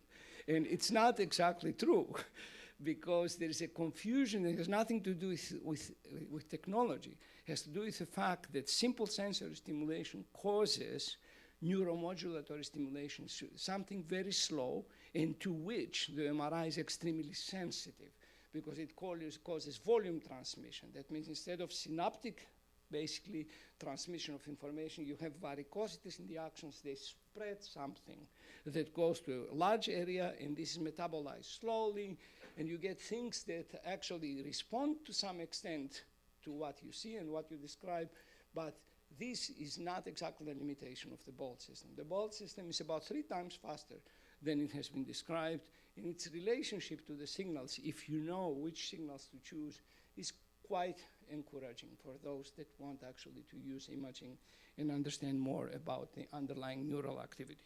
So you have the responses, and you have here the 3-dimensional, basically, reconstruction that shows you which area on the cortex has been activated. You go then to MT, this other area, and if you stick an electrode in MT, you have here 4 levels that are with the color-coded, basically, slices that show you that if you stimulate MT, you have activation of the FST, another area in the fundus of the temporal sulcus, in the colliculus in V1, V2, the posterior occipital, in the MST, and all these things, they show basically that your activation, the electrical activation, is sensible. It's not something crazy. It's not shutting down things or whatever at the first glance. And also that you can use actually the stimulation to generate some maps that show you that activation of a particular spot in V1 and V2, it's kind of trivial because we know what we're going to see. But when you start going to the areas that are not trivial at all and you don't know much about the direct and indirect connectivity, you can say, okay, this is a result that's not just a publishable result, but a result that increases the knowledge to some extent. Okay, all great, with one little small exception, as usually, is just basically the training that you need not to get frustrated in life, because every time you think that you did something, there are another 10 things that you seem not to, that they seem not to be exactly according to what you would expect. So this is here population data, and you have stimulation of V1, and here population data, and you have stimulation of MT. Now, you don't need to remember a damn thing here about names and anything. I can tell you all the red things that you see here are the areas in more than 10 animals, more than 50, 60 sessions, the areas that have been again and again activated in a very reasonable way, in a way that you could predict from what you know about the circuitries. And the same thing happened in MT, but all these areas are monosynaptic connections to the stimulated area. I remember a postdoc that was working, he came to me, and he said, oh, it's great, should I send it to Nature? I said, so why is the rest of the brain not seeing anything? Oh, what rest of the brain? You know, there is more here that receives information. Sorry for the expression. You know what I heard? Because he was a very smart person. Oh, shit. I said, yeah, it's exactly. So let's start the discussion again. Now, jokes aside, this was quite impressive because very, very robust. And the question, of course, if you see that is, can direct electrical stimulation induce excitation of cortical afferents propagate in cortex? Or you have a problem. You go to the first synapse, and after the first synapse, the first target, there's no way to propagate. Okay, you can do that, but you can try to see whether this is the case.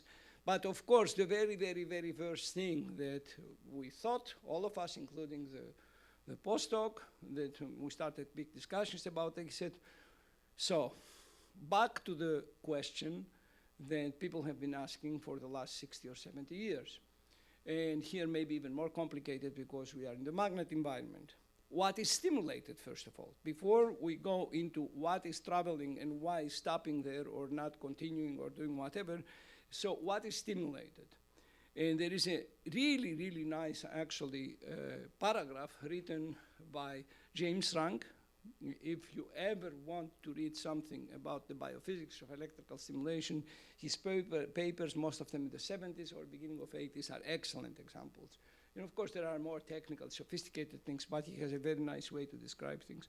So what he said is electrical stimulation of the, say, lateral hypothalamus, it is a shortened version of the statement that there is a stimulating electrode in the lateral hypothalamus, which affected an unknown number and unknown kinds of cell at unknown distances in the vicinity of the electrode.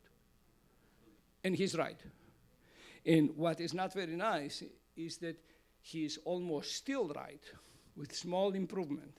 It's extremely difficult. And as you're going to see, this is not specific to direct electrical stimulation, but you can find the same problems with the optogenetical stimulation that people now advertise in different types of problems. But there are always problems, and it's part basically of your work if you stay in research or you want to have methodological developments to find some kind of getting out of these traps that you have continuously. So not only is this a problem, but about 40%, is a dramatic problem even for the applications. 40% of all, you know that the Parkinson's patients, they come to a point where their life is miserable. And when you cannot basically use pharmacological approaches, the only thing you can do is do surgery, implant something, go basically to different structures, STN, the subthalamic nucleus, or other parts of the basal ganglia system, and stimulate.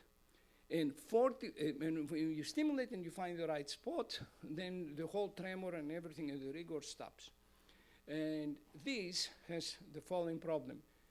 In 40% of the cases, it works, and it works for 10, 20, or the whole life of the patient. In 60% of the cases, either it starts again, or even worse, you get all kind of horrible disease, including schizophrenia, obesity, everything you can possibly imagine. Why? Because, as everybody knows, and basic research is the thing to do, is we do not have a deep, serious understanding of how to place electrodes, what to do, how to stimulate, what kind of approaches to use in order actually to target the structure that we want. Very often we target a lot of things that are neighboring basically structures that should not be stimulated at all, but they are because of the lack of specificity that we have. Now, to give you an example here, there's a nice example that actually James Rank had collected. I added new literature and so on, but he first collected it. This is from studies that had the prerequisites of making a serious claim. Serious claim you can make if you really have access to data that show that what you stimulated has effects, and these effects are not through other neurons, directly from the neuron that has been activated, even if you record with intracellular basically cells, that you don't have anatomical connectivity that pretty much basically makes your question invalid, that you don't have this, that you don't have this. So there's a list of things. And the studies that gave the first, and later with my own additions, they gave basically this example that I'll show you. There are not more than 12 or 13 studies in 40 years. They had all the conditions you can say something serious. Now, if you have basically here, in the x-axis, you have the current that you pass in microamps, and on the y-axis, you have the distance in micrometers. And you see from the shaded areas that there are areas within which you can activate at different distances, different neural elements. If you select a pulse of 200 microseconds and the duration of the pulse when you stimulate, as you're going to see, is critical, then you can have activation of small unmyelinated axons at 160 micrometers, different types in between, and you can have large myelinated axons that are activated in 1.8 millimeters. So all these things have to be taken into account, And of course, the very first thing that we did was to go back again and see how much you can do biophysically and with the fMRI to say exactly what is being stimulated and to what extent. And the very first thing you have to do is to understand the excitability of tissues on the basis of imaging. Now we use MRI, what is your specialty, to say whether we activate axons or we activate basically cell bodies, right? And how do you do that? Okay, you can do that with electrophysiology, which we did to have the control, and you can do that with even behavior, or you can do it by basically muscle activation, but here we wanted to do it by using imaging. So what you do is you have the current here in microamps, and you have here the volume that was activated when you do with fMRI with precise basically reconstruction of the gray area that has been activated. And if you selected 400 microseconds, there is a relationship, as you're going to see, between duration and the strength of a pulse. If you do that and you start with small basically currents, you're going to increase the currents, and it's going to be an increase in the activated volume, and then you come to a plateau, and after that you can bombard the tissue. You're not going to have more activation unless you cause damage or you cause other things. Now, if you decrease the duration of the pulse, the curve is going to be shifted to the right. So that means there is a compensation between the strength of the pulse and the duration of the pulse. And what happens here, you select a threshold and you say, my threshold, I consider threshold of activation, let's say 40% of the maximum possible. It's always the same, as you see, no matter what you do. The curve is shifted, but this is always the same. So you say 40% is my threshold. And you take this threshold and you plot it, the threshold here, against the pulse duration. You have a very nonlinear function that has an asymptotic level. And here the asymptotic level is called Rio base. It tells you basically the strength, the pulse duration for which no matter what you do with the strength of the stimulus, you cannot activate anything. Now, this is all okay. It may look like, okay, time wasting, but it is not, because there is another thing here that you get if you go 2 times the Rio base and you measure the time. This time, it's called chronaxy, that it tells you basically what is the duration of a pulse which is strength 2 times the Rio base. Then this particular duration is signature of the type of the activated elements. So if you get something like 200 until 400 microseconds, you know 100% you are activating axons. You can go into more detail, see whether they are myelinated or unmyelinated, but you know you activate axons, and specifically you activate what people call the axon hillock. This is where the body ends and you have the beginning of the axon. There's a huge concentration of calcium channels. And if you activate here, basically, it's very sensitive. It will propagate the signal and will go to the next target. So, and if you do that with the fMRI, you see that you get very, very nice results, accurate results. You don't get frustrated with the method, as others may think. You have a Rio base of 456 microamps and a chronaxy of 221 that we verified physiologically and verified with muscle activation, with verified behaviorally. So indeed, if we use these conditions, we can be sure that we're going to have activation of axons, and this is important because this is what's going to go to the next state. You want to activate axons in an area in order to transfer the information further on. Now, the very second question is, how much do you activate? I won't take too much of your time because all these things, they require a lot of details, but I can tell you that the line here is from many, many good physiological studies. They show basically the relationship between the current amplitude and the radius of the activated region. And if you see where the bolt is above, and this difference, the fact that you have 2.5 to 2.8 times larger activated volume is very well predicted by the relationship of the bolt signal to the field potentials that we'll talk about in the next talk. So, last out of many, many things, I'm not going into all details, is what is the pulse that you are passing to the tissues? You may say, why should you ask that? Well, because you're in the magnet. And you use basically shielded cables that are very long length. And look how the signal looks. The green is what you think you are passing to the tissue. What you're really passing is the blue line because of filtering, right?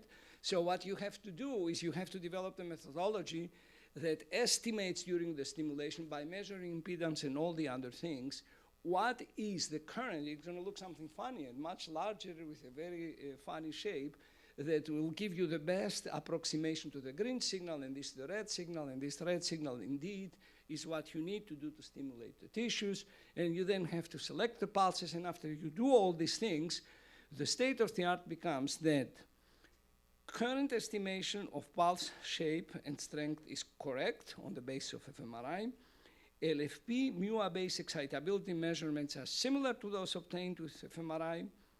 Activated are axons and not smooth muscles, because the chronaxy would not be 220 microseconds, it would be something like seconds with muscles. And fMRI estimated current spread is consistent with the relationship of the Bolt signal to the field potential recordings. So that means whatever you saw in the weird results of monosynaptic connectivity are due to the brain and not to the imaging. And we'll see what it is. How do you do that? Well, the first thing we wanted to do is get out of the cortex, because it's complicated with all this basically two-directional connectivity, all these things. It's almost a hopeless case to try to understand how to stimulate the input of the context. So we go to LGN, to the thalamus, that sends the information to the cortex. And we say, if what we saw is correct, then indeed the signal is going to go from the thalamus to the cortex, will stop there. Is this true? And you see here the LGN has exactly the same maps that you have in cortex. You see here basically the left one has the right visual field, and the lower part of the field is the medial part of the LGN, and the foveal representation is in the posterior part of the LGN. And the connectivity is such that if you have a spot activated in your retina, you'll have a spot here, a spot here, a spot here, a spot here. If you activate correctly, you don't activate arbitrary tissues, you're going to have a spot here, and you can predict where it's going to go in the visual cortical areas. So we did that all as precisely as you can, and we went to LGN, all basically anatomically also verified, but also physiologically. You measure the properties of the neuron, the characteristic properties, and you stimulate. And what do you see? You see that if you stimulate LGN, you have activation of LGN, of superior colliculus. Interesting thing, because the superior colliculus does not receive any projection for LGN. So we have to answer the question, where is he getting the information of LGN being activated? A stimulation of pulvinar and other associational thalamic nucleus, and of V1. What happens after V1? Deactivation, negative Bolt responses. So basically, the very first results, they appear to be 100% correct. There is a tendency in the system, for whatever reasons that we're going to see, not to propagate signals. It basically limits the capacity of using the combination of electrical stimulation and fMRI for connectivity studies, not because of the fMRI or the physiology, but because of something related to the structure and connectivity of the brain. And now, the very first thing, of course, you do before you try to understand exactly what's happening, you make sure again that there are no artifacts. And what we did is we wanted to actually ensure, oh, the time is passing by very fast. Okay. Sorry? It's okay for you to go over. Yeah? Okay. So, but I think I have to, okay, I'll be skipping things. If you have questions, you can ask me. So what you see here is that this activation and deactivation is independent of animal state. It doesn't matter whether the animal is anesthetized, what anesthetics you use, whether it is alert. And in both cases, you have exactly the same pattern. So definitely you're not basically hampered by some kind of special conditions that you use for the experimentation. The other thing is independent of current intensity.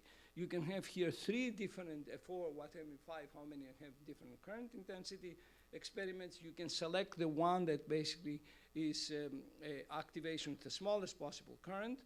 And if you do that, you'll see that if you use only those voxels that were activated in all conditions, you're going to get basically an increase of the amplitude of the bolt as you increase basically the intensity of the stimulation.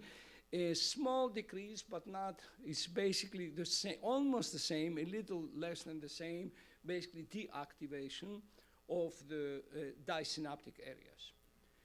Now, before I move on, I need to clarify one thing. The negative bolt response you see has nothing to do with the typical negative bolt responses that people reported in imaging. And we actually, years ago, was one of the first papers, showed exactly what the neural basis of the negative bolt response is. It's a massive drop of population multi-unit activity. And what you do when what you see in normal visual stimulation, you present a stimulus, let's say here, and this is a small thing. It causes perifoveal, parafoveal basically activation. In the perifoveal, the one that goes in higher eccentricities, shows this negative bolt response. And here you put that with a large, basically, visual stimulus. It activates the periphery, and as you see, there's a negative bolt in this particular area.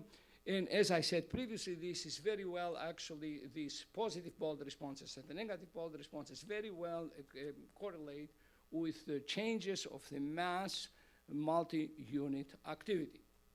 Now, these kind of behavior, and as we discussed in detail in the paper, in the behavior, this kind of response behavior that is correlated to lateral connectivity and partly only also to neurovascular effects is absolutely not related to what I show you with the stimulation. In fact, with a sensor input, you activate here something, and in the vicinity, something else is deactivated, and then there are activation and deactivation relationships between these and higher stages.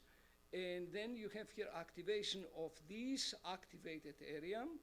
You'll see the same activation in the corresponding topographically organized area in the extrastriate cortex. So this is one thing. What you see in the case of the stimulation, you have basically activation of a particular area, and this activation does not propagate anymore. It has nothing to do either with the sides, with the lateral connections of this area, or with the top-down connections. And you can very well understand that if you use this mixed restrictive GLM design. So what we did, we had stimuli that are alternating randomly, or that can co-occur. And then in the analysis, you only analyze the voxels that are positively activated through the visual stimulation. So if you do that with the alternating, you see the visual response here is going to cause an activation in the area V1, and of course an activation in the area V2. If you use the electrical stimulus with exactly the same voxels that were never actually negatively activated, you're going to have an increase with the visual stimulus and a decrease with the electrical stimulus in the extrastriate, in the second synapse, so to speak. And the same thing you see if you have co-occurring stimuli. Here you start with a visual stimulation, and at this point you have simultaneous visual stimulation and electrical stimulation. And in one case you're going to have further enhancement of the bolt activity, and in this case you're going to have a decrease of the bolt activity. This here shows the results for all the experiments you have done.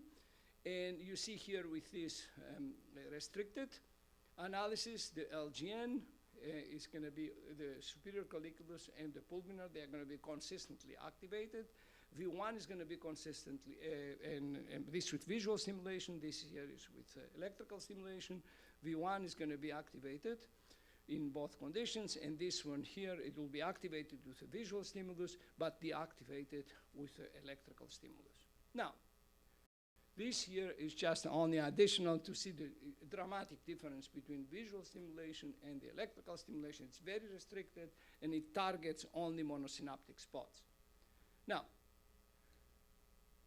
the question is, what happened It happens at the cellular level. The big advantage of developing and use this methodology is that you can go back and forth and simultaneously and try to understand what exactly is happening in an area that you see a positive or negative bolt. And you see here the very first thing, that the red line here shows basically the electrical pulse. The moment you pass an electrical pulse, there is a huge drop, null, basically, of the multiple unit activity and of spiking activity in general, even single units. And then there is a gradual, small, basically, relapse. You have basically recovery. And the same here with another example. Now, if you have a lot of single cell responses, you can cluster them using all kinds of clustering methods. And if you do that, you see that about 45% of the responses, they're going to show a huge decrease in the unit activity that is slowly recovering and goes towards the zero after seconds.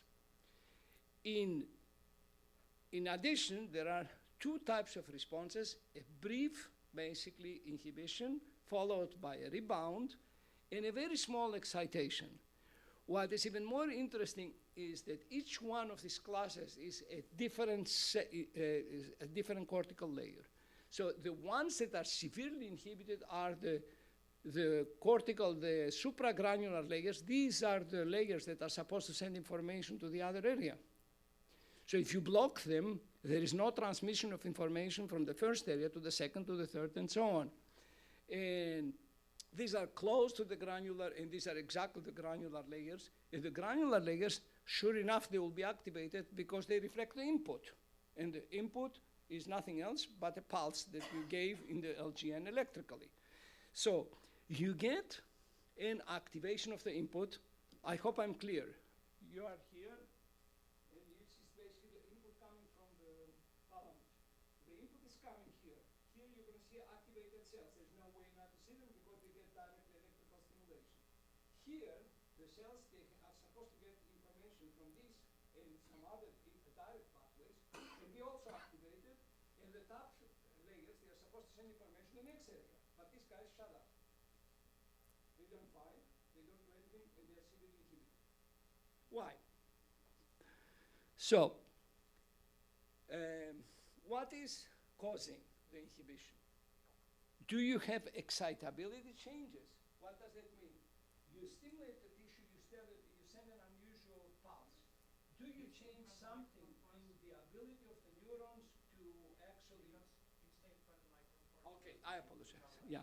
Do you do something funny that changes the physiological properties of the membranes of the post-stimulation sites? Or you have synaptic inhibition. What does synaptic inhibition mean? It means you activate neurons, but for whatever reasons, you activate also inhibitory neurons, and the inhibitory neurons have the funny role of inhibiting the projection cells. So which one is true? Well, the very first thing you can do with the existing data before you design other experiments is you can say, okay, I want to see the recovery from the inhibition for different pulse duration and different strengths. If you have excitability changes, the bigger pulses, they're going to cause slower recovery. But this is not the case. And if you see all the parameters, you see there is not much of a change in the parameters, showing that most likely what you do is not changing the excitability properties of neural elements, but it must be getting the synaptic mechanism and the interactions between excitatory and inhibitory neurons actually going. How can you check? Well, one way to check is to block inhibition. You put something and you inject a substance that tells to the GABAergic neurons, now you shut up. And we want to see what's going to happen, without the inhibition actually changing anything in the activity. So what happens indeed if you do, first of all, before I do that, is I'll show you the injection. You see here the injection? This with Magnevist, with a contrast agent, just to show where basically the GABAergic inhibitor is going. okay? Now, you're going to tell me, why do you show that? Just to show you a cinematic much? Well, you will understand what you show because we spent 2 weeks not getting any results until I got really pissed. And I said, we'll do this and we'll see what the hell is happening. Look what's happening, actually. It's not going to the cortex, right? So what's the difference? The difference is the amount you inject, in case you ever get involved in experiments, and the speed with which you inject it. So all these things, they are in your way. I'm more interested to talk about the scientific methodology with you than about actually this is the big result.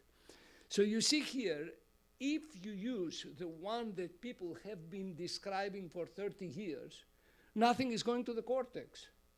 It's too much and it goes back. You have this here, here's the injection, the opening, and it goes back again. And it goes to the subpial space and nothing goes to cortex. I don't even know how they publish results. It goes here and it just doesn't do what it's supposed to do, okay? But if you do it very slowly and you select the speed, and it is the result of many experiments, then you're gonna see that indeed you have spread of the substance you want in the entire cortex of 2 to 2.5 millimeters. Now, you can do this, and then you can check with a substance that immediately can be visualized, and this is something that anesthetizes the cortex. Lidocaine is one of the local anesthetics, and you see very nicely this is consistent with this one here. If you put lidocaine there, reversibly you inactivate the cortex, you get basically a blue, and the rest is actually red, okay? So that means we know what we are doing, nothing else. So let's see now what we're going to get, because supposedly we know what we are doing. And you do that, and I won't go into the details, but we use here independent component analysis because it's relatively difficult to a priori have any models. So use that, and we split the regions into injected region, non-injected regions in the primary visual cortex. In the second area that receives information, you have in the injection projection zone, IPZ, the information that goes from the area that is now different, and then you have the areas that are unaffected. You get these things that if we go into the details, they will tell you what you're going to see here, but it's better to see the averages directly. You see that V1 is actually activated in both cases, and here is the V2 that is inactivated, as you know. And we go here, and before the injection, the V2 is, of course, the IPZ of the V2, the one that receives actually the injection, the projection of neurons that were injected. Before the injection, you have this negative volt that I described several times. Look what's happening after. Here, the volt is positive, and the physiological responses are positive, everything consistent. And why is it positive, if I were clear enough? Because you block the inhibitory neurons. You shut the mouth of the GABAergic cells, and you get the signal going to the next area. Something, of course, that you cannot do with the entire brain. Does not necessarily mean that you have a solution of how you can fix the direct electrical stimulation, but at least you know what's happening. And these are population neurons, population results from all the sessions, and it's a really massive and consistent thing, a very strong inhibition in the second visual area, and very strong excitation with all the regions that had blocked inhibitory neurons. Now, what is that telling us? It's telling us that death of V1 afferents disrupts the propagation of signals from V1 to extrastriate cortex, hence they get negative volt response, correct. The findings are independent of animal state and current strength. Death-induced down modulations are unrelated to negative volt response observed during sensory stimulation. Disrupted propagation due to synaptic inhibition is due to synaptic inhibition rather than excitability changes. And the MUA drops in the supra and briefly increases, sorry, I forgot something here, in the infragranular cortical layers. And finally, this is the profile of spikes that is reduced during this activity, and the LFPs are increased. And of course, now you can say, what is the, do we know this is something we understand? Well, I think this is the best example how sometimes very interesting and nice results, and new results. They actually help a particular subfield that is oriented towards answering a particular question, and they can be hugely ignored by many, many other fields, despite the fact that are directly relevant and critical. So here there is a study by Ron Douglas and Kevin Martin that was done 40 years ago, whenever. And what they did is they stimulated the axons of the visual cortex in cats, and they measured basically intracortically all the responses with all details. So they describe it in a very nice way that if you stimulate the axon, what you see in the cell in cortex is, first of all, a very small, brief increases like the cells that I told you in the input layers, that is immediately followed by a fast inhibition that is specific to GABA A receptors. These are ionotropic receptors, information propagation. This is followed by a long-lasting inhibition of GABA B metabotropic receptors that takes quite a bit, as I showed you previously. Can go to 1 second or something. So why do you have this? And why do we ignore it? Well, we cannot ignore it, actually, because it tells you exactly how the cortical circuits work, and you can see that here. The very first thing is you have to take into account, when you read the textbook, they're going to tell you the input from the thalamus goes to the granular layers. The correct way of saying it is the majority of the input goes to the granular layers. There is a spread of the information that goes all over the place, and it goes simultaneously to the GABAergic and to glutamatergic, basically excitatory neurons. These are the neurons, the red ones, that send information to other areas. These are the neurons that basically are inhibitory and try to inhibit these neurons. Why do they try to inhibit them? This circuit that you see here is characterized by the strongest imaginable recurrence, as you can see here. There is an amplification of the signal. The reason there is amplification is what's coming from the thalamus, from all the huge world around you, is 10% from what a cortical area is. 90% is coming from other cortical areas or associational nuclei. So it's a small signal that needs to be amplified, and it's amplified precisely because of the structure of the primary visual cortex. It goes to a huge thing, and it would run away and have an epileptic fit if you didn't have this. So you have a fully balanced system that is characterized by homogeneous, diverse, and spread input, by this auto amplification through the recurrent circuitry, and the continuous balance between excitation and inhibition. Now, systems like that can only work properly if you respect time delays. The signal has to come first to excitatory neurons within 2 to 3 milliseconds. What I'm telling you has been measured. There was a very beautiful study some years ago in Nature Neuroscience by Okun and Lampum. They measured exactly with a special technique. And they know that the inhibitory neurons, for the very same signal, they will be 2 to 2.3 milliseconds later than the excitatory neurons. And they're going to basically modulate and control the degree of excitation of the projection neurons. If you null this difference, you cause an extremely strong inhibition, feed-forward inhibition, and you block the system. So what is driving the V1 PBR, if this is true? Why do you see positive responses with what we just said? If we had a longer time to discuss, one of you would tell me, but you see positive responses in V1. Well, I show you the way we started the studies. And we started by using a standard stimulation protocol that uses 100 to 150 hertz, or sometimes 200 hertz stimulation frequency. This has been used for 40, 50, 60 years. And you have to use it because people showed it works very well.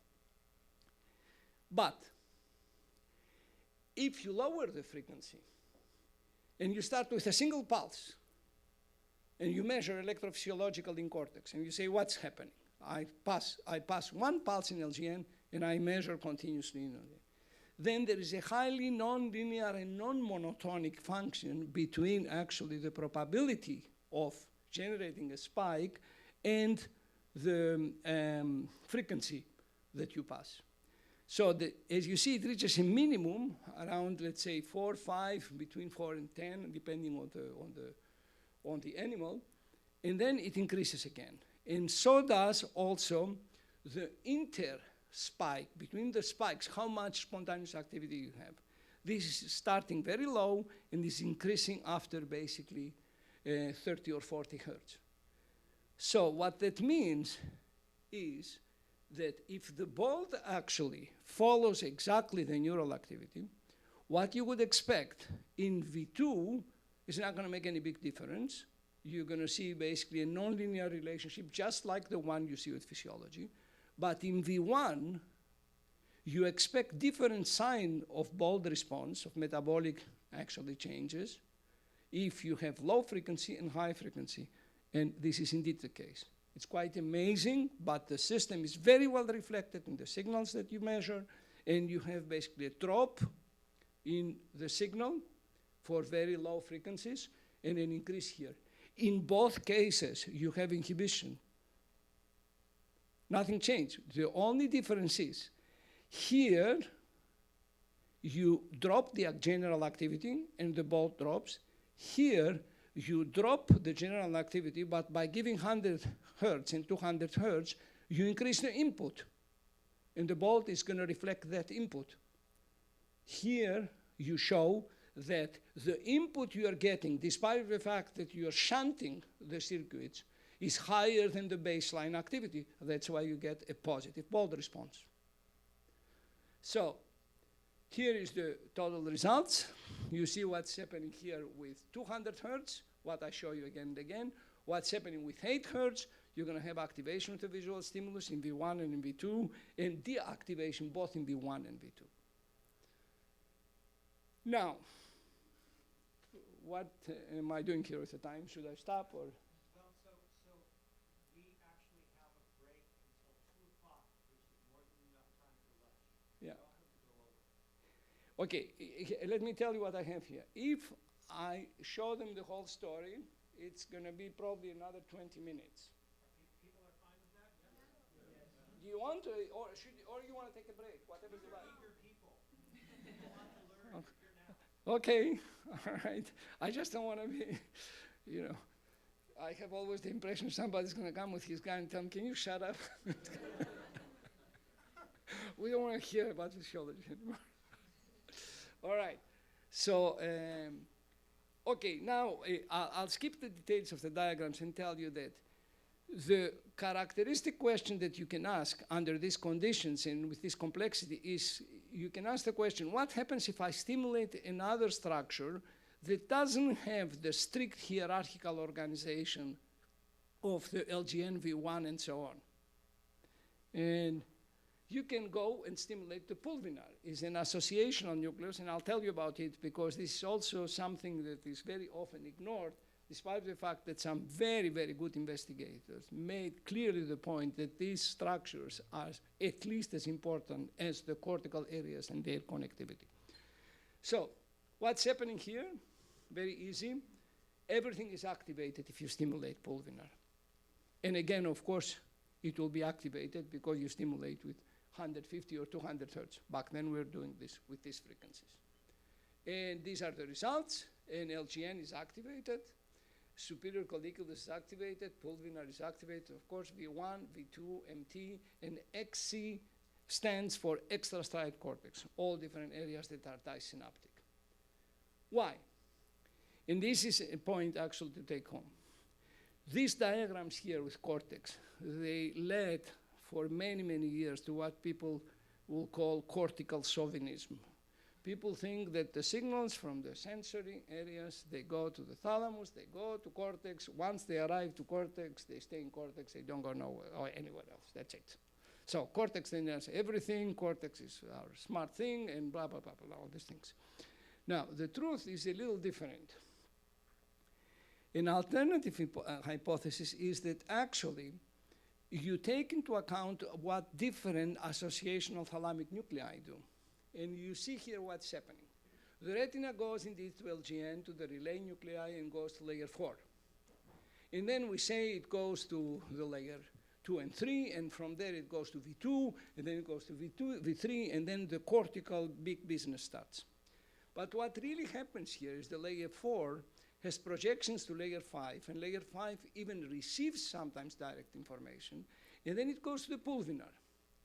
And the pulvinar now sends information to the area V2 with basically drivers connection. That means the receptors here that receive the information of the pulses are ionotropics. They are like the receptors that go from V1 to V2, from V2 to V3. They are not metabotropic. They are not modulators, like the modulatory input that changes SNR but doesn't transmit concrete information.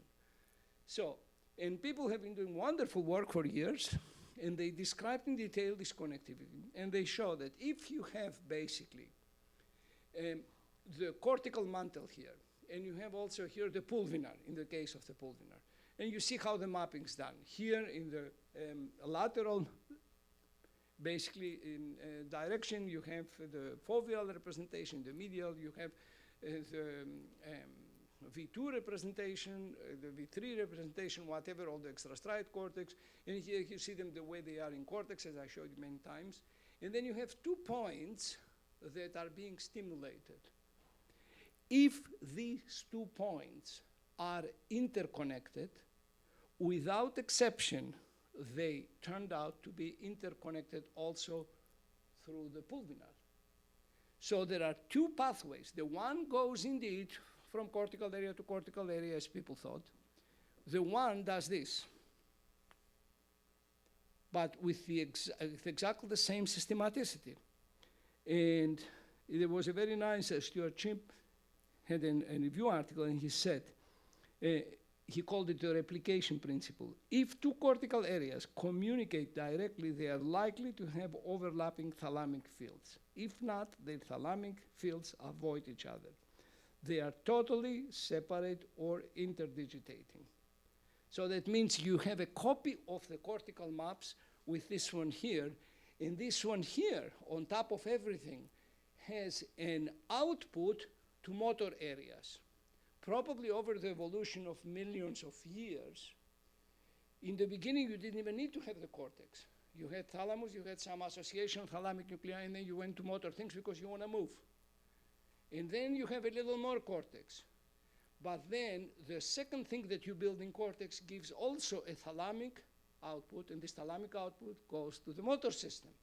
So you have multiple replicas of motor outputs from sensory and perception-related information that runs not through cortico-cortical, but through cortico-subcortico-cortical loops. That's why you see also with the stimulation, this vast stimulation, because you stimulate retrogradely and anterogradely, orthodromically and antidromically, all the connections of the pulvinar. And here's basically the result. And the question, of course, is, if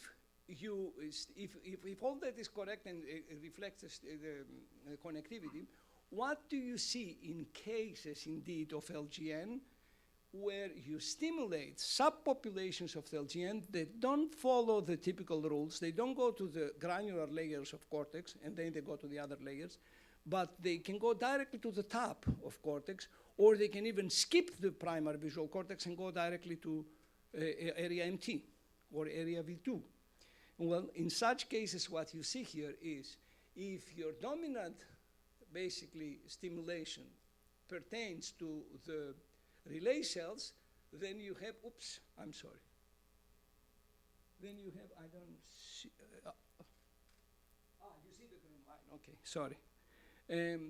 If the dominant stimulation is in the relay cells, then you're gonna have basically the inhibition that I showed to you. If the dominant stimulation is the corneal cells that are between the layers, I'll tell you in a second about them, then you're going to see excitation in both cases, in V2 or also in MT.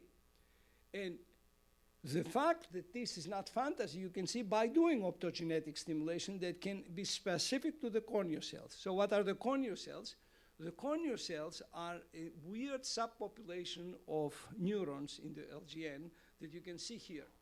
In the top, you see the parvo cells, the ones that are very small, and in the bottom, you see the magno cells. They have different properties. This is 80% of the neurons of LGN. This is 10% of the neurons of LGN. These are relay cells. They get the retina input and they send it further. But then you have some other cells here that are called conio from sand because they're extremely small. And these cells, for whatever reasons that is unknown right now, have a control modulation type of role, and they don't follow the typical scheme that you have with the relay neurons. And you can see that here. I'll skip it.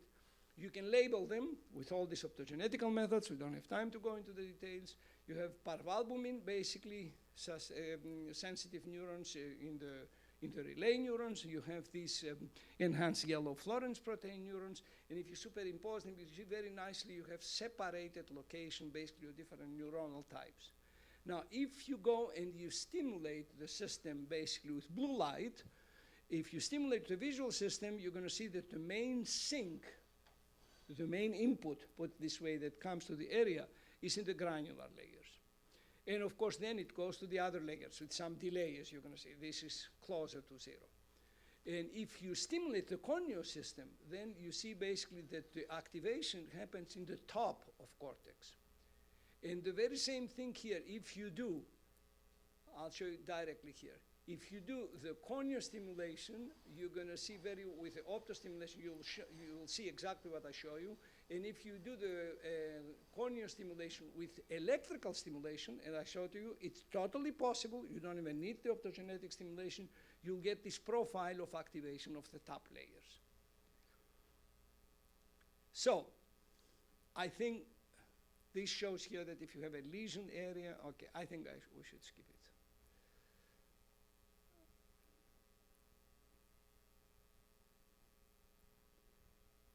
All right, so let's go here to,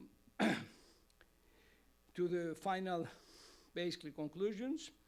The direct electrical stimulation of efferents of a cortical area disrupts the propagation of signals from the projection neurons of the area to the rest of the brain, including inducing negative bold responses. Disruption of propagation is due to strong synaptic inhibition rather than reduced excitability that follows the over-synchronized spatiotemporal profile of electrical stimulation elicited thalamic input. The use of high-frequency DES increases pulse efficiency and cortical synaptic activity, demarcating all monosynaptic targets of stimulated brain site. You can use low frequencies. You're going to get the blue spots. The blue spots give you 100% the monosynaptic connections of a particular stimulated area. Activation of polysynaptic targets likely reflects the antidromic stimulation of collaterals of infragranular projection neurons and the recruitment of replicating pathways like the pulvinar that I show you. So behaviors induced with electrical stimulation or TMS likely reflect cortico-subcortico-cortical pathways rather than direct cortico-cortical communication. And before I stop, I want to thank here the people that spent an enormous amount of time in trying to develop this whole methodology and apply it in this diverse way. These are the scientists. I don't have time to go into the details. And this is the machine shop. The machine shop has been really, really the biggest support because we have an electronic shop, very big one, and machine shop, and they do everything you need to do these multimodal experiments. Thank you. Excuse me for the long talk.